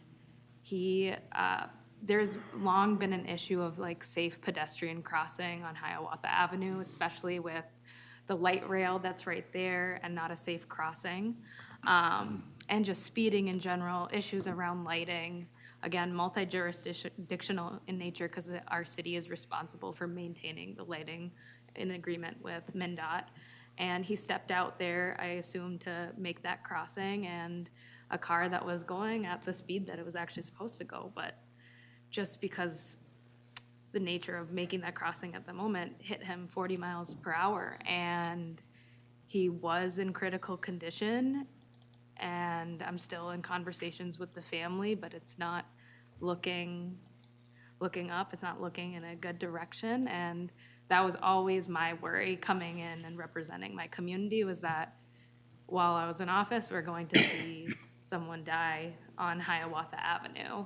And a struggle point, and one thing that I'd love to address with you and MnDOT, is figuring out how do we address safety issues on areas where we are consistently seeing crashes without a super large project coming through as an opportunity to make safety changes. How can we be more proactive about it? And I think I'm sure members of this committee have ideas of areas where it's like we hear about crashes pretty consistently, and us partnering, I think, would be a really great way to bring down the number and hit our goal for 2025 and 2030. I guess a question with those comments is, how do you suggest that we build those types of partnerships following this presentation? And then I've also struggled with addressing traffic calming and traffic issues on municipal state aid roads. Yep. So any advice or thoughts you have on that? We can set up a visit if you'd like to save time. Oh, Connie. I would say, just continue to work on those partnerships. And one other thing I'll throw out there too is right now the feds have a program called part of the IIJA called Safe Streets for All. And this is actually one of the best programs I've seen in years, where it actually allows a city or county to look at all the roads within their jurisdiction, and then actually be able to apply for funding for roads or intersections that aren't even their own, and get the funding to do those safety improvements. Because often the biggest challenge is what you've just laid out. Sometimes what's a priority for the city may not be a priority for the state or the county. This kind of helps override this. This helps you to say, this is our number one priority. I don't care if it's a state or state-county trunk highway intersection. We can go get the money now and we can fix this and make this, because it is our priority, but it may not be the state or the county's priority. But this kind of helps override that whole entire process, so. All right, good. Commissioner, and then we'll wrap it up. Yeah, I'll try to be brief, Mr. Chair. Thank you. So I just want to comment regarding the law enforcement component. And yes, a lot of these laws and a lot of these statutes are very, very challenging to enforce.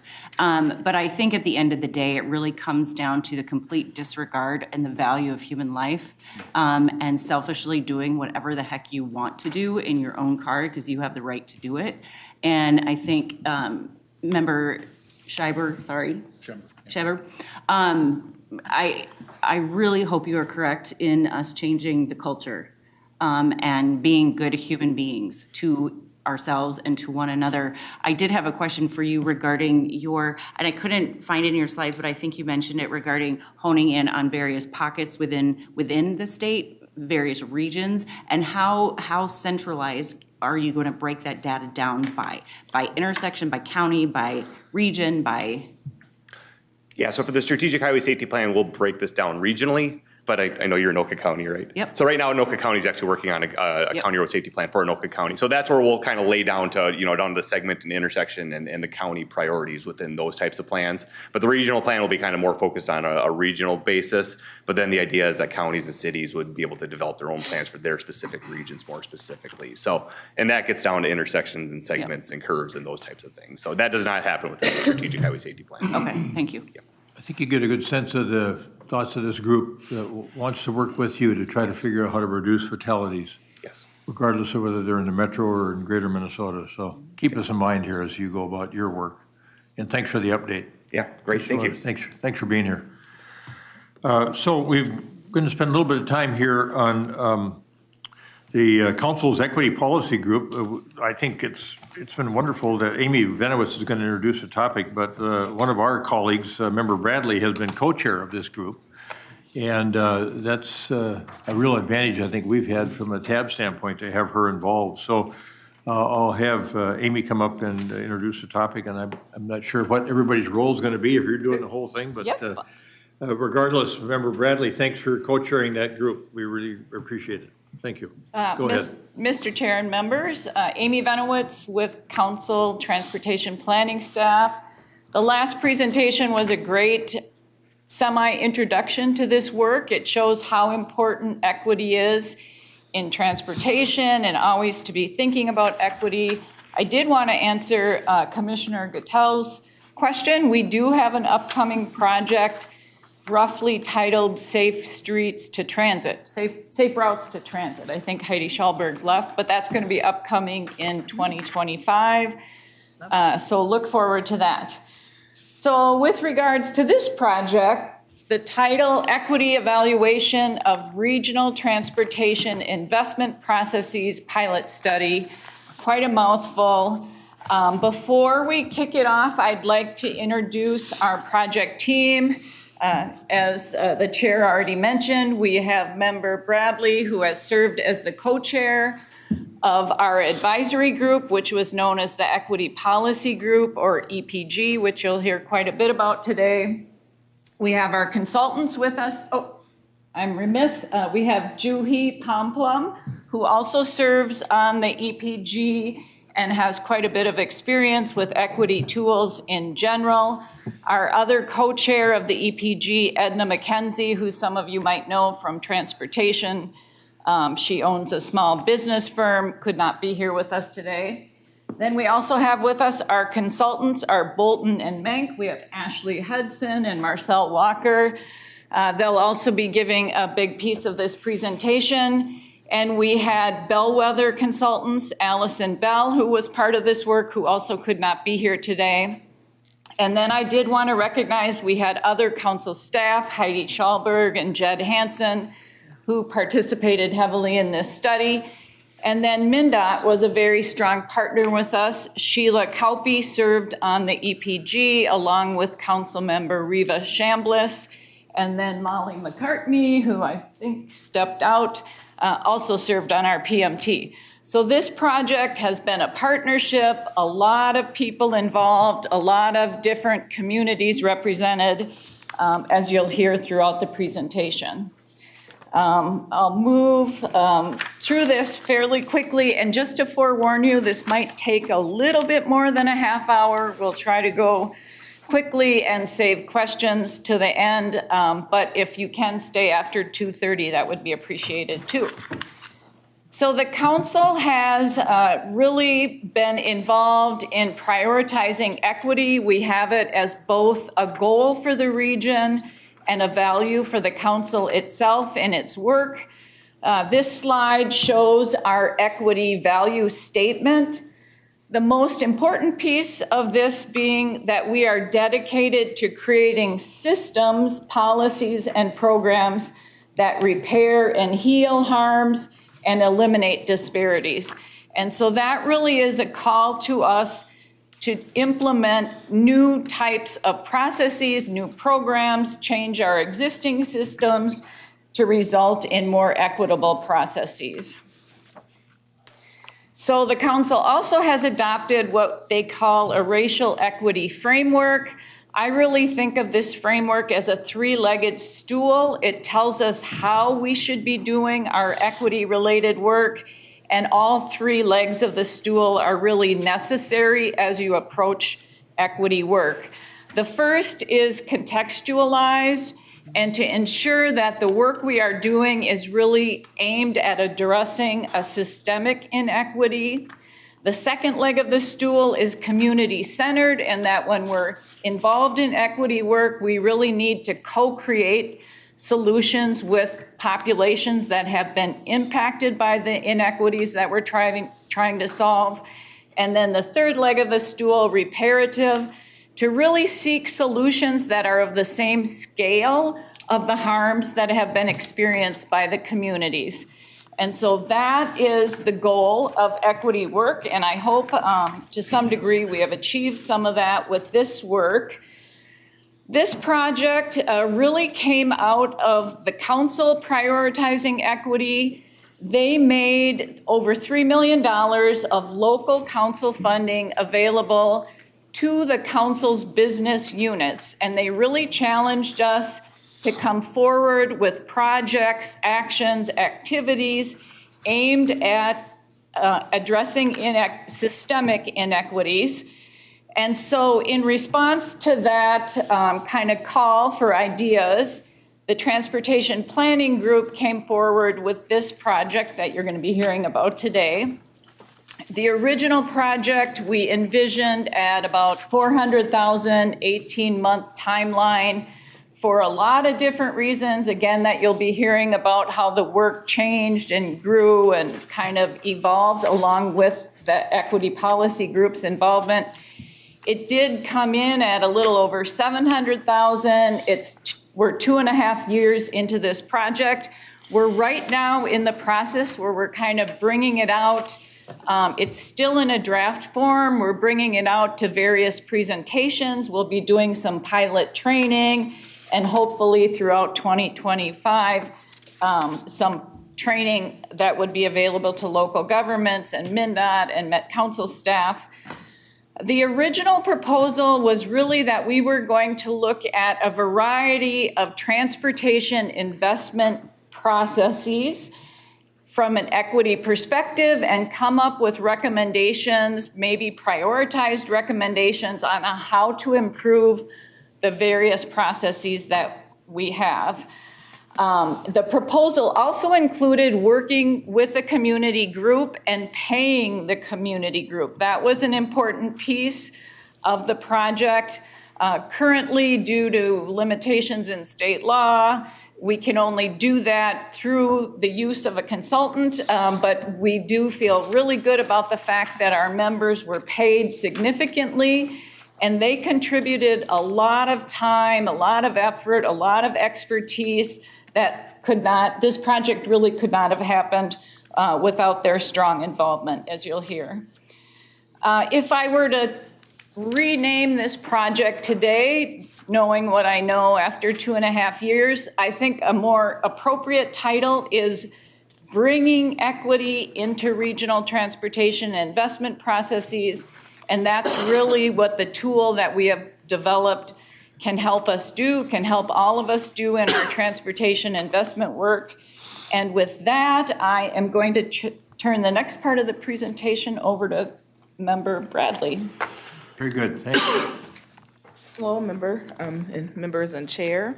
Could you pull that microphone over, Member Bradley? A little bit better, yeah, thank you. Okay, thank you. So this is a picture of the Equity Policy Group and team. As was mentioned, it included the Met Council, Metro Transit, Department of Transportation, Bolton and Mink, and Bellwether Contracting. And so for the EPG members, we had to apply to be selected, and then the members were expected to at least have a general familiarity with the Metropolitan Council, an understanding of other of the transportation industry, and the final makeup that was selected included people from all over the geographic Twin Cities metropolitan area. So we not only had people from Hennepin County and Ramsey County, but people from Carver and a couple of other counties. And through the process of establishing the EPG, we learned a great deal of information just working with different community groups. We got a chance to learn how much of a lift it is to establish a group of citizens to represent different areas. And then in our appreciation and selection process, we were too vague on the requirements for having an understanding of the transportation industry. So when they posted seeking people and members, they found that they needed more explanation around that. And they spent many months, close to a half a year, establishing the group and educating them on the overly complicated transportation investment processes and all the different types of projects that may become in front of the Met Council. And the initial group of 16 EPG members began to dwindle throughout time because they themselves were not prepared for the complexity of the information that they were sharing from different, different partners that were a part of the group, and then the extended time commitment that it took going through the process, because it not only, so you would have maybe like a 3 to 4 hour meeting once a month, and then also for the co-chairs, there was a separate meeting prior to each of the meetings. So there was a great deal of time commitment for that. It was a 16-month study, and it turned, or at least they planned to have a 16-month study, but it turned into 2.5 years of commitment from the EPG members.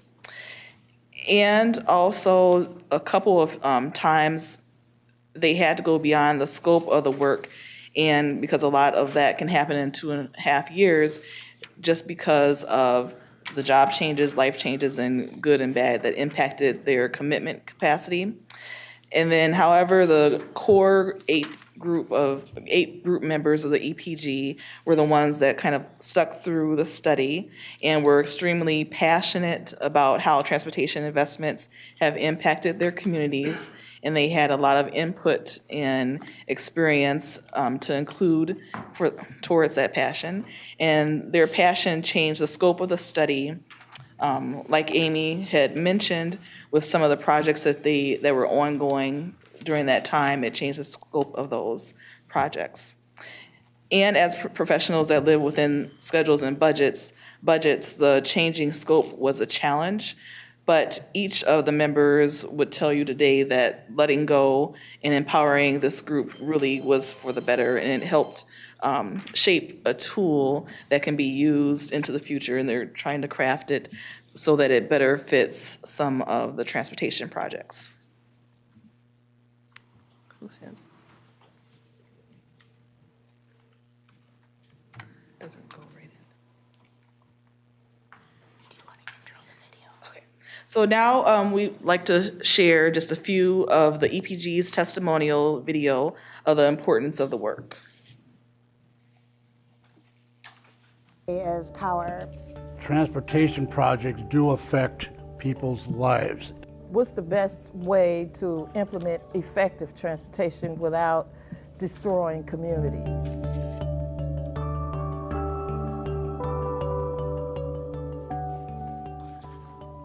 My name is Angela Williams, and I'm from Minneapolis, Minnesota. My name is John Chikala, and I am from the city of Woodbury. My name is Husnia Dent Bradley, and I'm from Richfield. Hi, I'm Juhi Pomplin. I live in Minneapolis. Hi, my name is Gerald Bruner. I'm from Watertown, Minnesota. My name is Edna McKenzie, and I am from Brooklyn Park. Hi, I'm Tanya Long, and I live in Ramsey County. From 2022 through 2024, the Metropolitan Council convened an Equity Policy Group, or EPG, of community members from across the Twin Cities region. The EPG developed a transportation equity framework and tool to assess transportation processes through an equity lens and provide recommendations to make those processes more equitable. So I serve on the EPG because I'd like to lend my voice to kind of like future developments of transportation systems in the state of Minnesota. I currently serve on the Transportation Advisory Board within the Met Council, and I've seen definitely a need for a diversity of voices and people bringing different things to the table. Just being a part of the American Indian community and being such a low population, we're normally not counted because we're less than 3% of the population. So if I see equity, I come forward. I serve on the EPG because I'm a person who believes that if you want better government, private citizens need to step up and sit on committees and boards like this. So anytime there is an issue or an opportunity to make things better for communities, I want to be a part of that. So I'm bringing the voices of other community members to this panel in hopes to create change. Transportation equity is really important because it's mobility essentially is power. People being able to get to where they need to go efficiently and effectively allows people to do the things that they need to thrive in their lives. Transportation is one of the main aspects of life, how we go about our daily living. So I believe there is equity, among the population. Our diversity is so important. Just like we all want to have fair opportunity, right? We all want to have a shot at what we are trying to do. It matters because we're a community, we're family. Neighborhoods are families. And it's important because the idea of transportation shouldn't disrupt familiar communication. You know what I'm trying to say? Like your. So we encourage you to go directly to the website in its YouTube video, and we'll be sharing the video link after the presentation. And it's a part of the presentation if you click on the QR code.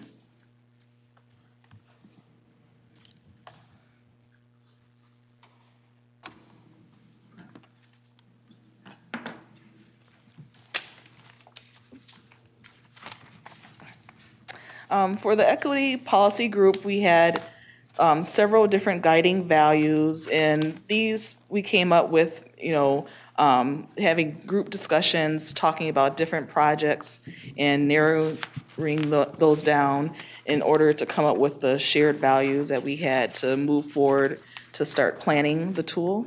And so from the beginning and throughout the study, we reminded EPG of two things.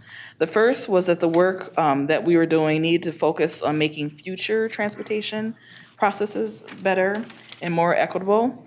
We did not want to we didn't have the capacity to impact or stop current projects that were ongoing. So we wanted people to focus on future projects. And this was a big challenge because some of the members were there because of frustrations with current projects and the negative impacts that they feared would result in their communities from those projects. And we had to help them kind of think around those issues. And the second was that the first draft of the framework and tool would need to be piloted and tested and evolve in a future version or future phases of the work, which is, so it's beyond the capacity to continue to pay the EPG and facilitate their involvement. So this portion of it went back to the Met Council, and they're doing further retooling of it and refining of it. So it was determined that the EPG needed to develop the guiding values that would be maintained in evolving drafts of the framework tool and the tool. And the EPG's definition of what these values specifically mean are included in the framework. So the Equity Policy Group, the EPG, came up with their transportation equity definition. And that was through a lot of different discussions. But the definition is transportation equity means benefits and burdens of transportation systems, services, and spending are fair and just, which historically has not been the case. Transportation equity requires acknowledging, addressing, and repairing past harms, particularly impacting underserved Black, African, Latin, Asian, and Indigenous people, including tribal nations. It also calls for active intentional inclusion of underserved communities in shaping transportation decisions. And that is the definition that they came up with, and it'll probably be included at the beginning of the framework.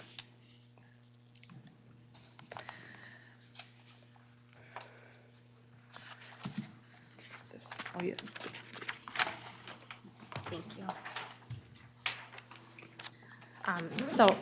Chair and members, Ashley Hudson with Bolton and Mink, myself and Juhi Pomplin will be presenting this section that talks a little bit more about the draft equity framework and tool. And as Amy said, we've been sharing versions of this in some recent presentations that we've done at conferences, really starting since this summer, and a couple weeks ago presented to the Committee of the Whole as well.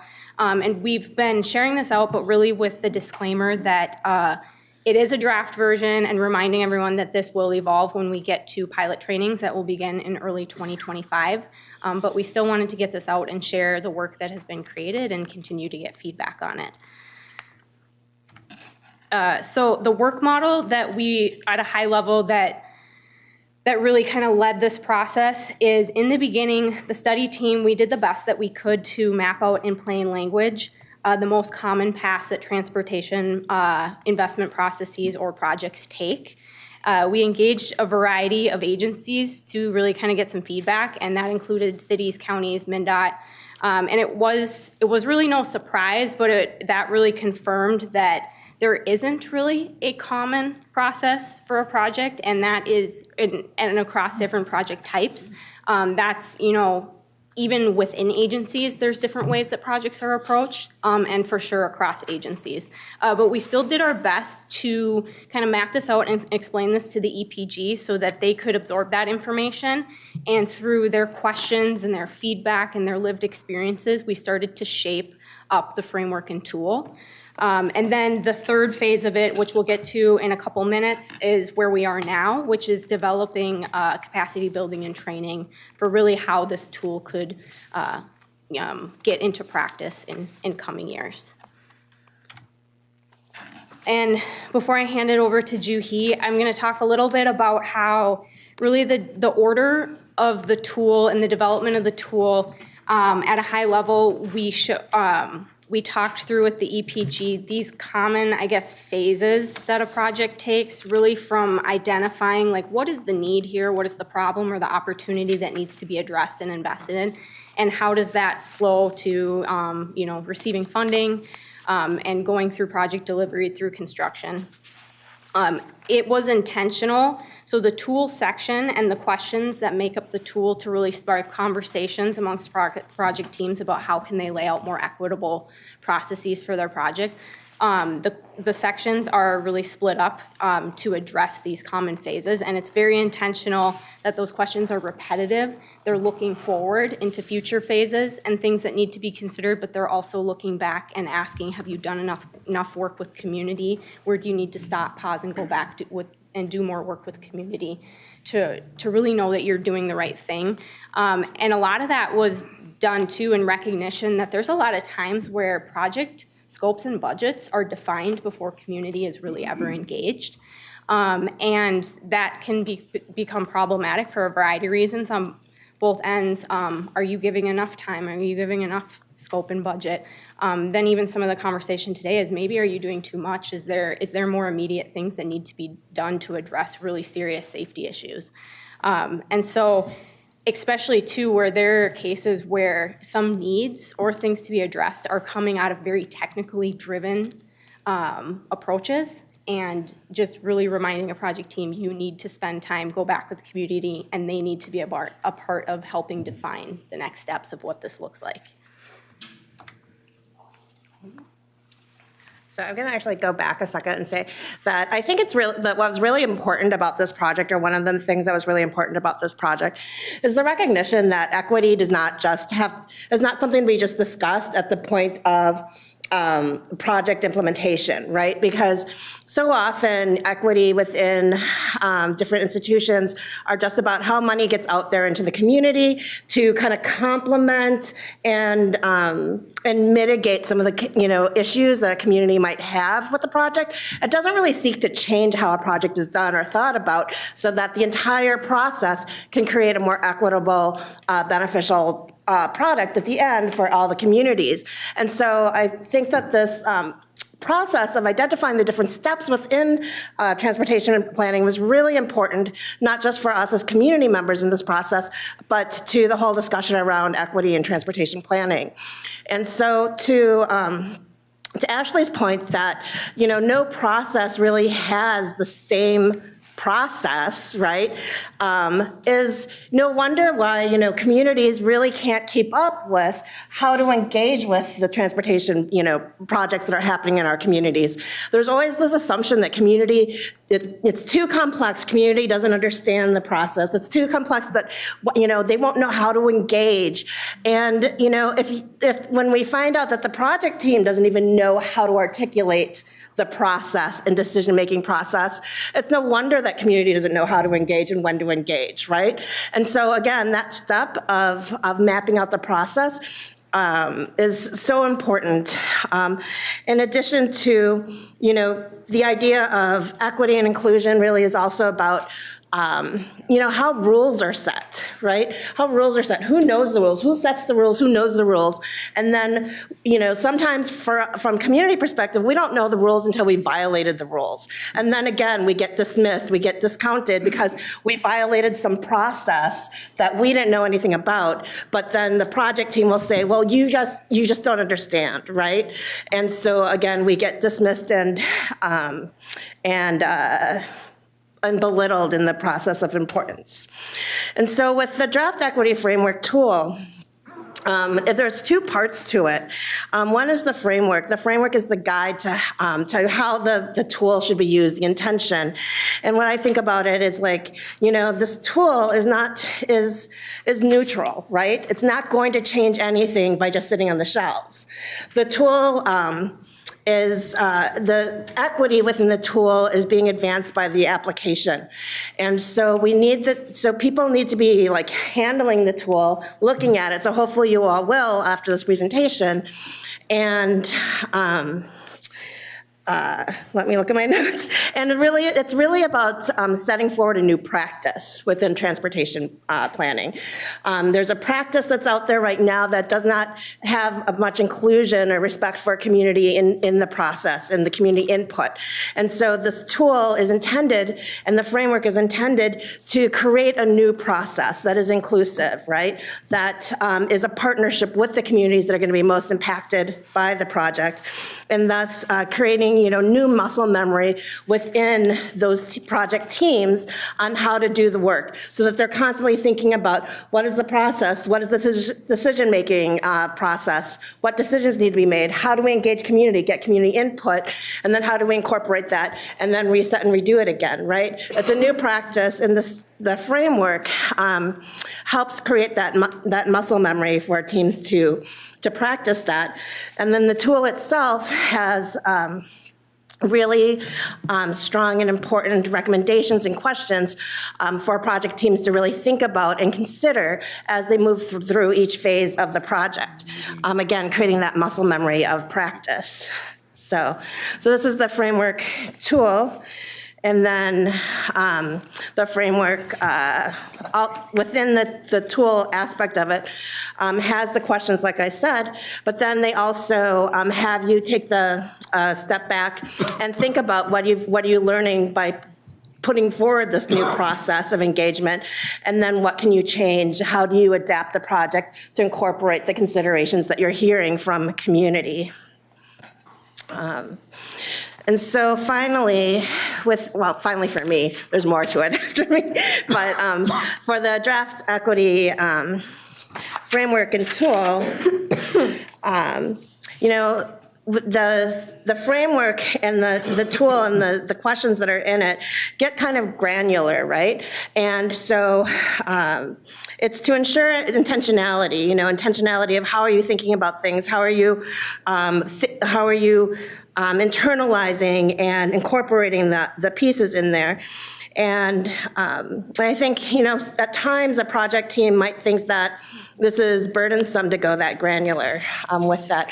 But I think it's really important for projects to do this, because I think that it's those pieces that we take for granted where that inequity is probably embedded, right? And so if we don't take the time to really examine our practices, examine the data that we're using, and how the decisions are being made, we can miss the opportunity to create a better project for communities. So hold on just a moment here. I think I want to ask you a question, or the team. So, when we're doing our work, we're looking at applications that come in from units of government. They're coming in from local government, or they're coming in from the county government. It seems to me that this is something that should be done at the grassroots level. I mean, and I'll just use Minneapolis as an example. We had a woman on the tab with us several years ago named Kenya McKnight, who was representing North Minneapolis. In that 56 core block area, only half the people had access to a car. So we didn't know what they needed up there. When I look at your first question, what's the problem or the opportunity to be addressed? We talked about going up there and having listening sessions from a tab standpoint, but it's really that local level of government that has to figure out what those issues are in those communities that are disadvantaged, so that they can come to us with ideas on how to fund them. And so I'm perplexed as to how we're supposed to deal with this when we're at the analysis level and not the fundamental project level. Maybe you got some thoughts on that, because this is something that we've been wrestling with for several years now, probably 6-7 years. Yeah, I mean, I don't know if Amy wants me to answer the question, but I would just say that that's a big part of the tool is the intentionality of partnering with community. And so it's not one person or the other's sole job to answer that. It's the partnership that creates that answer. Yeah, Mr. Chair and members, and I think this question kind of came up from Member Johnson in our prep meeting the other day. There's a difference between projects, like when you're trying to solve a specific problem, and what I would call programs, like how do we think about funding transportation in total, which is really more applicable to regional solicitation.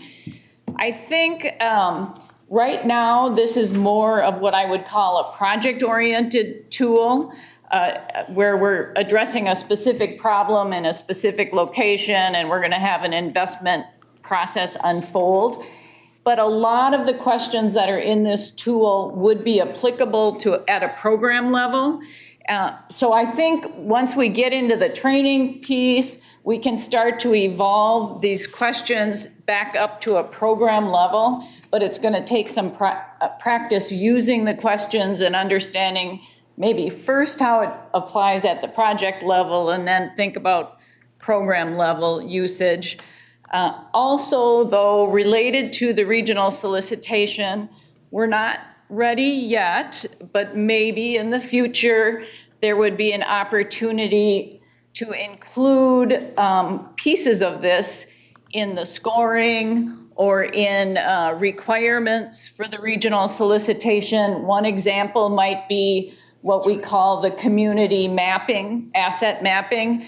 That might in the future be a requirement for all projects that apply to the regional solicitation, that you have to have really done this understanding and mapping of the community that the project, beyond demographics, we're talking origins, destinations, culture, history, all of that information be part of what is done before you can even apply. Now, I'm just kind of putting that out there as a future thing to think about. But there will be opportunities to maybe take learning from this and incorporate it into the solicitation. Okay. Mr. Chair, if I Yes, could. yeah, Commissioner. I'm struggling here, and I don't want to be like a wise guy or whatever. Maybe that's not the way to express it either, but the prior statement that transportation funding has been inequitable, I struggle with that.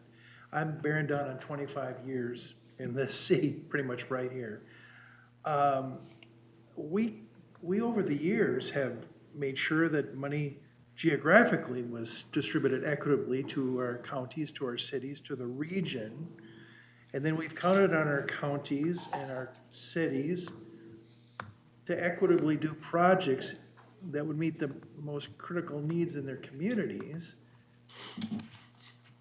And I'm struggling how we've done something inequitable. I think we've done the best we can do. Well, maybe But I think it would be helpful. I guess I'm saying, show us how we've done things with not equity, with lacking equity or inequitable. I think that's a critical thing to see. I think I would say that we have geographically balanced projects, but we haven't, I wouldn't say that equity and balance are the same thing. No, I'm not saying that either. Yeah, But I I'm know just saying, okay, Scott County got their share or whatever. Yeah. If we didn't do something equitable, that's on us in Scott County. Yeah. Right? Well, that's the question I'm raising, is how it applies to the tab, maybe from a policy standpoint. Maybe we eventually go to a point where we say, just like we did in that conversation with DBE, if you're applying for projects here, you've got to come forward with some projects that have a DBE element to them too. Because we've struggled with how to address some of these issues in parts of communities that are disadvantaged, and it doesn't feel like we've gotten there, even though we've tried to get there, to your point.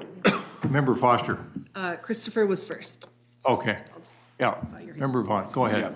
Thank you, Mr. Chair, and thank you to your team. I think when I think about the transportation funding and equity piece, Commissioner Ulrich, I think we may have a history of spreading funding around in an equitable way, but transportation projects just on their own are not necessarily like generating things. So we could create a project that puts a highway somewhere, but is that highway placed in a way that is actually for the well-being of the humans who are using that space, right? So sometimes when we spend money and do things, we actually have created harm traditionally. And thinking back to Councilmember Chowdhury's example of Hiawatha Avenue, there's a long history of Hiawatha Avenue. That's a street that I cross all the time myself, including with my family. That's an example of transportation funding that went to a place, but did it actually make that place better for the people living there? So I think that's one of the dimensions that I just feel moved to kind of add into the conversation. Thank you. Yeah, thank you, Member Vaughn. Yeah. Mr. Chair, I'm also going to ask Marcel Walker, who was part of our project too, to respond. I hope I didn't mean, if I did say that, I didn't mean to say all of our transportation funding has been inequitable. What this tool is about asking ourselves questions as we look into the future, as we have programs that we're implementing, as we have projects that we are going to be implementing. This tool is meant to ask a series of questions about the process that you'll be using related to equity and to community. I would say this is good practice for all communities, and to constantly be going back to what are we doing? Is community understanding? Is community involved? How are they helping to shape whatever action it is we are taking? So that is the intent of the tool, is really to change how our processes unfold. And Okay. I'll turn it Yeah, over. thanks for that too. Yeah, Mr. Walker, welcome. Yeah, I hope your insight will be appreciated. Likewise. I think it's really important from where Amy was just sharing the standpoint of the intention of the tool. It is not to point a finger at any entity or anybody, but just to grasp where are we in terms of equity. Are we sitting in a good place in terms of our investments and what we have planned? And are we doing that in partnership with the community? And if the answer is yes, after you've gone through the tool, fantastic. If the answer is yes, but fantastic. And if the answer is no, that's a great revelation to have. And so the intent of the tool is to reveal that, or whatever stage you are in your process of delivering or identifying your project or delivering that project. And that really is the intent. Well, will the tool help us with, we just heard that report from MnDOT about the high level of deaths in neighborhoods of color compared to the average population, I'll say. Mm-hmm. Will the tool help us as a transportation advisory board define those areas of our region that are more disadvantaged than others, so we could potentially say, just like we had that conversation about active transportation, I don't know if you were in here, but we were thinking, maybe there's something to be learned here about how we keep non-motorized people more protected in moving about and doing the things they want to do from being fatalities. But maybe the same thing is true with respect to the tab, looking at the region as a whole. Once those areas are identified where we have transportation deficiencies that are causing either inequitable movements of people and goods or increased risk of harm or fatalities. And then we can say, we want to deal with this out of a separate pot of money, maybe. I'm just thinking out loud here, but that we're going to assign some of the money that we get to working on projects that create more equity in the region without having specific communities or counties identify those projects. Yes. Well, it's kind of a two-pronged approach here that we're currently working through on our end. One, the tool is in its draft phase, and we are piloting the tool across agencies and entities to take the tool to the next level. As a part of that process, we'll also get a little smarter about what are the structural ways that this tool can be implemented, whether at the tab level or even at the local level in partnership with those agencies where it can be implemented. So that's the two-pronged approach here. So we're not quite there yet, but Amy did mention regional solicitation and really around that scoring being a part of that. But that is the next gen of this tool and an opportunity. So we would hope that systematically it would have both at the programming level or the allocation of the funding that this can be embedded in, but also in the delivery level that it can be embedded also. So systematically, we're in a better place. Yeah, and I think I could safely say that there isn't anybody on this tab that wants to leave anybody or any neighborhood behind. And doesn't want to leave them behind from a safety standpoint or a mobility standpoint. So, but we have struggled to try to figure out where those areas are that we need to address. Commissioner. Yeah, thank you, Mr. Chair. I had a conversation with our Public Works Director before this meeting, and he said we were going to have this conversation on equity. And I said, yeah, what does that look like for us? And I think it's a big question. It's a huge question about what equity is. And it's not just anything. It does mean different things to different people. And so I think, to have an understanding of the kinds of things, and I'm looking at slide 12, which is, safety, connections, competitive funding, resident concerns, this sort of starts to get at equity. I know in Ramsey County, we're trying to label, okay, what does it look like? Like, what would equity look like in our transportation system? And for us, it's maybe, we don't want anyone to be further than 10 minutes away, a 10-minute walk from a transit stop. I mean, I don't think we're there, but, we don't want them to, we in my city of Roseville, no one's 10 minutes away from a park.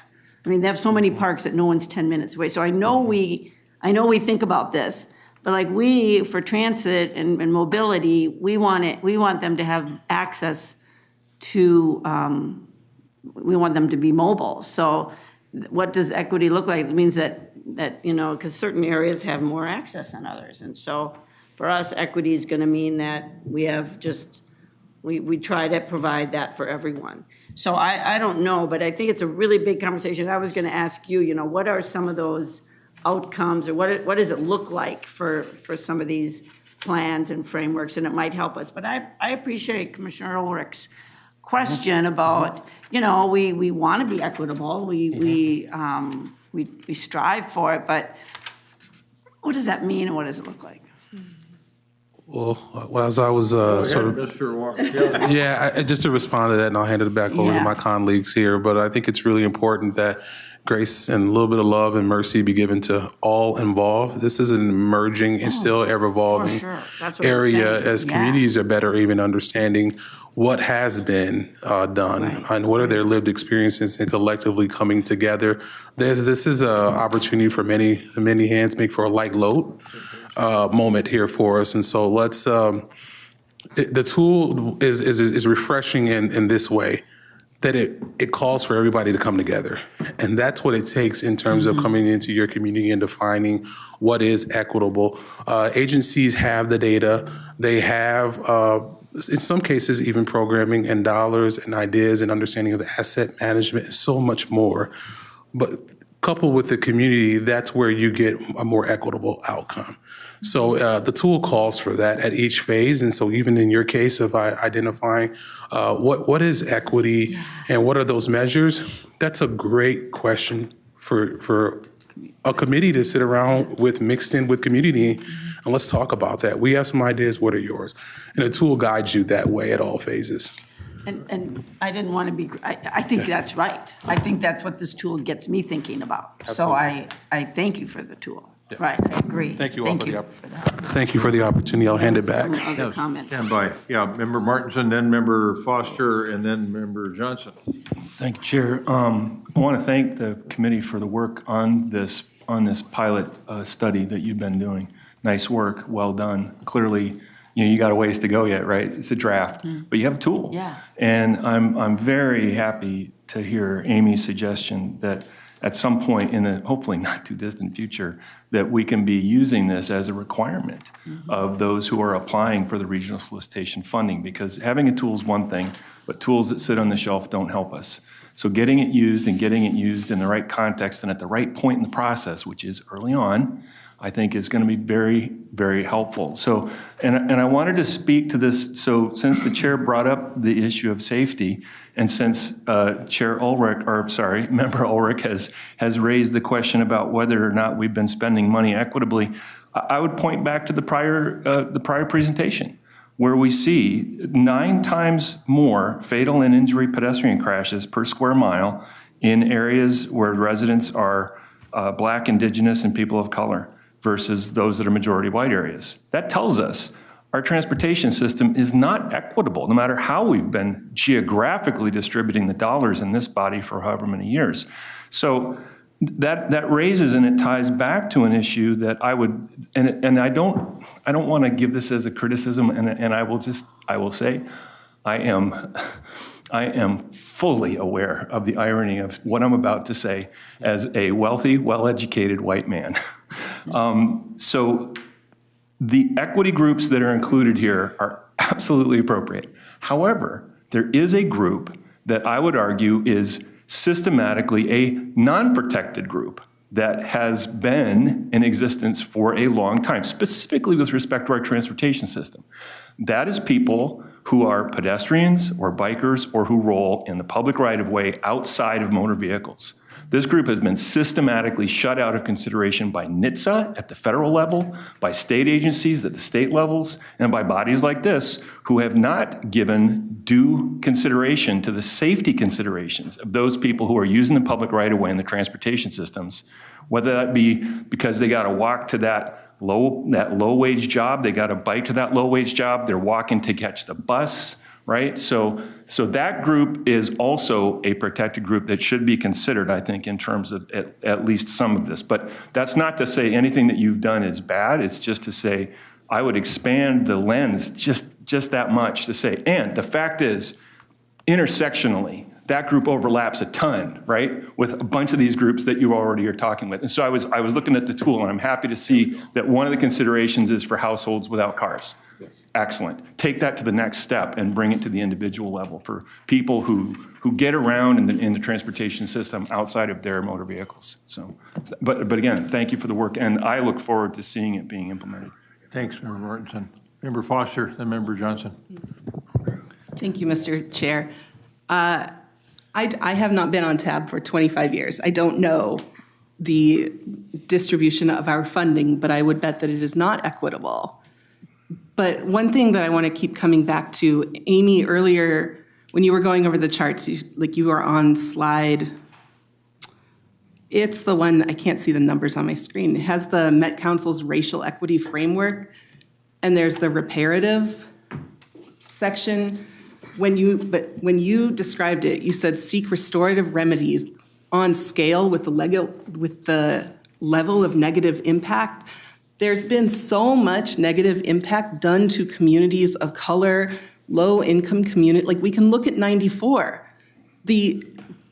And so when we are talking about to scale, it's not like, hey, let's create a bus rapid transit line that runs down University. That's not to scale with destroying an entire community for many, many years. And so I think that while TAB has been focused on equitable funding, it hasn't been that kind.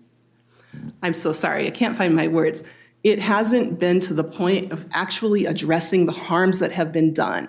And if we really want to address those harms, this kind of thing can't just be, oh, this is a great idea that we're going to present on at 2 o'clock, and then by 2:30, a lot of people will have left the room. If TAB and all of the working groups that we are on are going to actually implement this, we should have this conversation, but it needs to be a 3-hour conversation that is required for us so that when the regional solicitation comes around, we can actually take this and have the hard conversations about all of the different categories that we are funding in. Yep. Oh, I suspect that. I don't have any questions, just the comment. Right. No, it's a good comment. And I think that's probably where we'll head when we get to the point, as Member Martinson mentioned, they get a little more advanced in their thought processes. So, Member Johnson. Thank you, Chair. And I know, again, we always come up with this with the last item on the agenda. Info items usually get cut short or people leave. It's sort of unfortunate for such an impactful presentation today. I think this is a very important one. I have a lot of thoughts about this, so I keep on writing my notes down. I'm like, where do we go with this?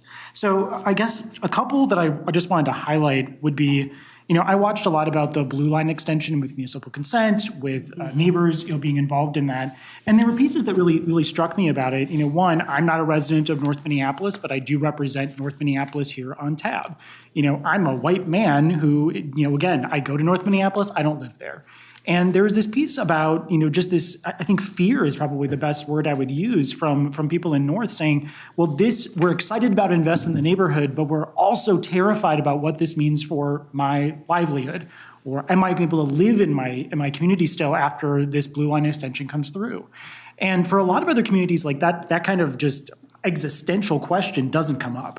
And I think that's something that's really hard to sort of reckon with and think through. And sometimes it plays out in very strange ways. One of the things I heard was, we're really worried about trains crossing at this station because that's going to cut me off from my community. And I thought, well, what a strange thing to say. Light rail doesn't come through all that often. And the answer was North Minneapolis has a freight rail system where there's, half an hour periods of time where you can't cross through the community. That's not something TAB has purview about, but it's something that should be, thought about when we're doing these types of projects. So I just want to name that. I do want to point out that also, I know Minneapolis better than other, communities. I do know that there is targeting of certain programs by naming certain areas as ones that have been underinvested in. They're the green zones. I know Member Chowdhury, is certainly someone who knows about those. And then the other one I wanted to name was the city of Minneapolis recently did a neighborhood street calming effort where you did not have to go to, through this normal process of, kind of how you name projects or where they came from. It was literally an individual could submit a request saying this intersection is dangerous, please look into it. And then an allocation of funding would be evaluated. I mean, there's a question of how much funding goes to that, but I thought, what a really cool idea. I, as an individual, could say, my neighborhood corner is dangerous, please look at it. It gets evaluated and prioritized. What a cool idea to have that from individuals, neighborhoods, whatever it is that's not as technical. There's still technical aspects to that where it's evaluated, it's looked into, but just the idea that I don't have to be an expert on transportation systems and funding, but still have an impact on the system. And it feels like there's a lot of people that are just absolutely locked out of that because who has time to go to these meetings and put in comments all the time? It'd be really great if there's a lot more intentionality to what we're doing.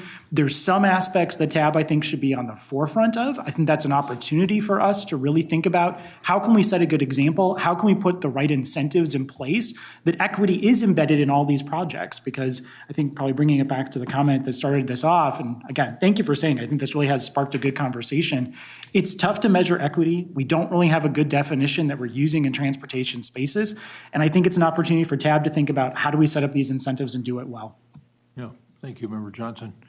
I've already got you a half hour over here, and I know that part of this is my fault, but I know Elaine told me early on, get that conversation wrapped up with MnDOT on the highway safety plan by 1:30, so, but we didn't do that because traffic deaths are important to be talking about too. So I think we can probably continue this next meeting and continue the conversation.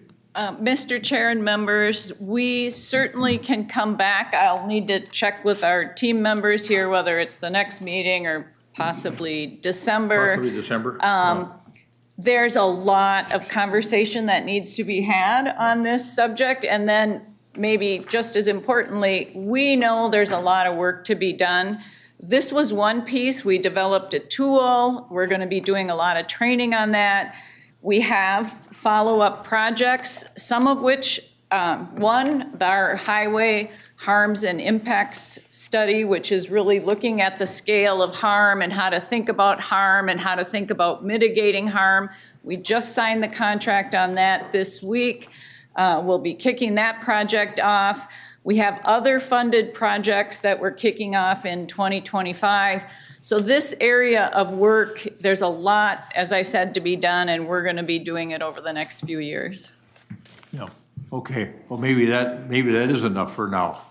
I don't know, but I'll leave it up to you. We'd love to have you back for a little bit more continued conversation. Yeah. December could be problematic because we got the workshop after the regular meeting. Yeah. So we'll work with Elaine and talk to Elaine about it, and we'll try to work this out. I want to thank all of you that could stay for staying for the important. There were important topics today to talk about. So I appreciate the richness of the conversation. Thank you. We stand adjourned. Good job. It is a really rich conversation. Big one. Big, big, big.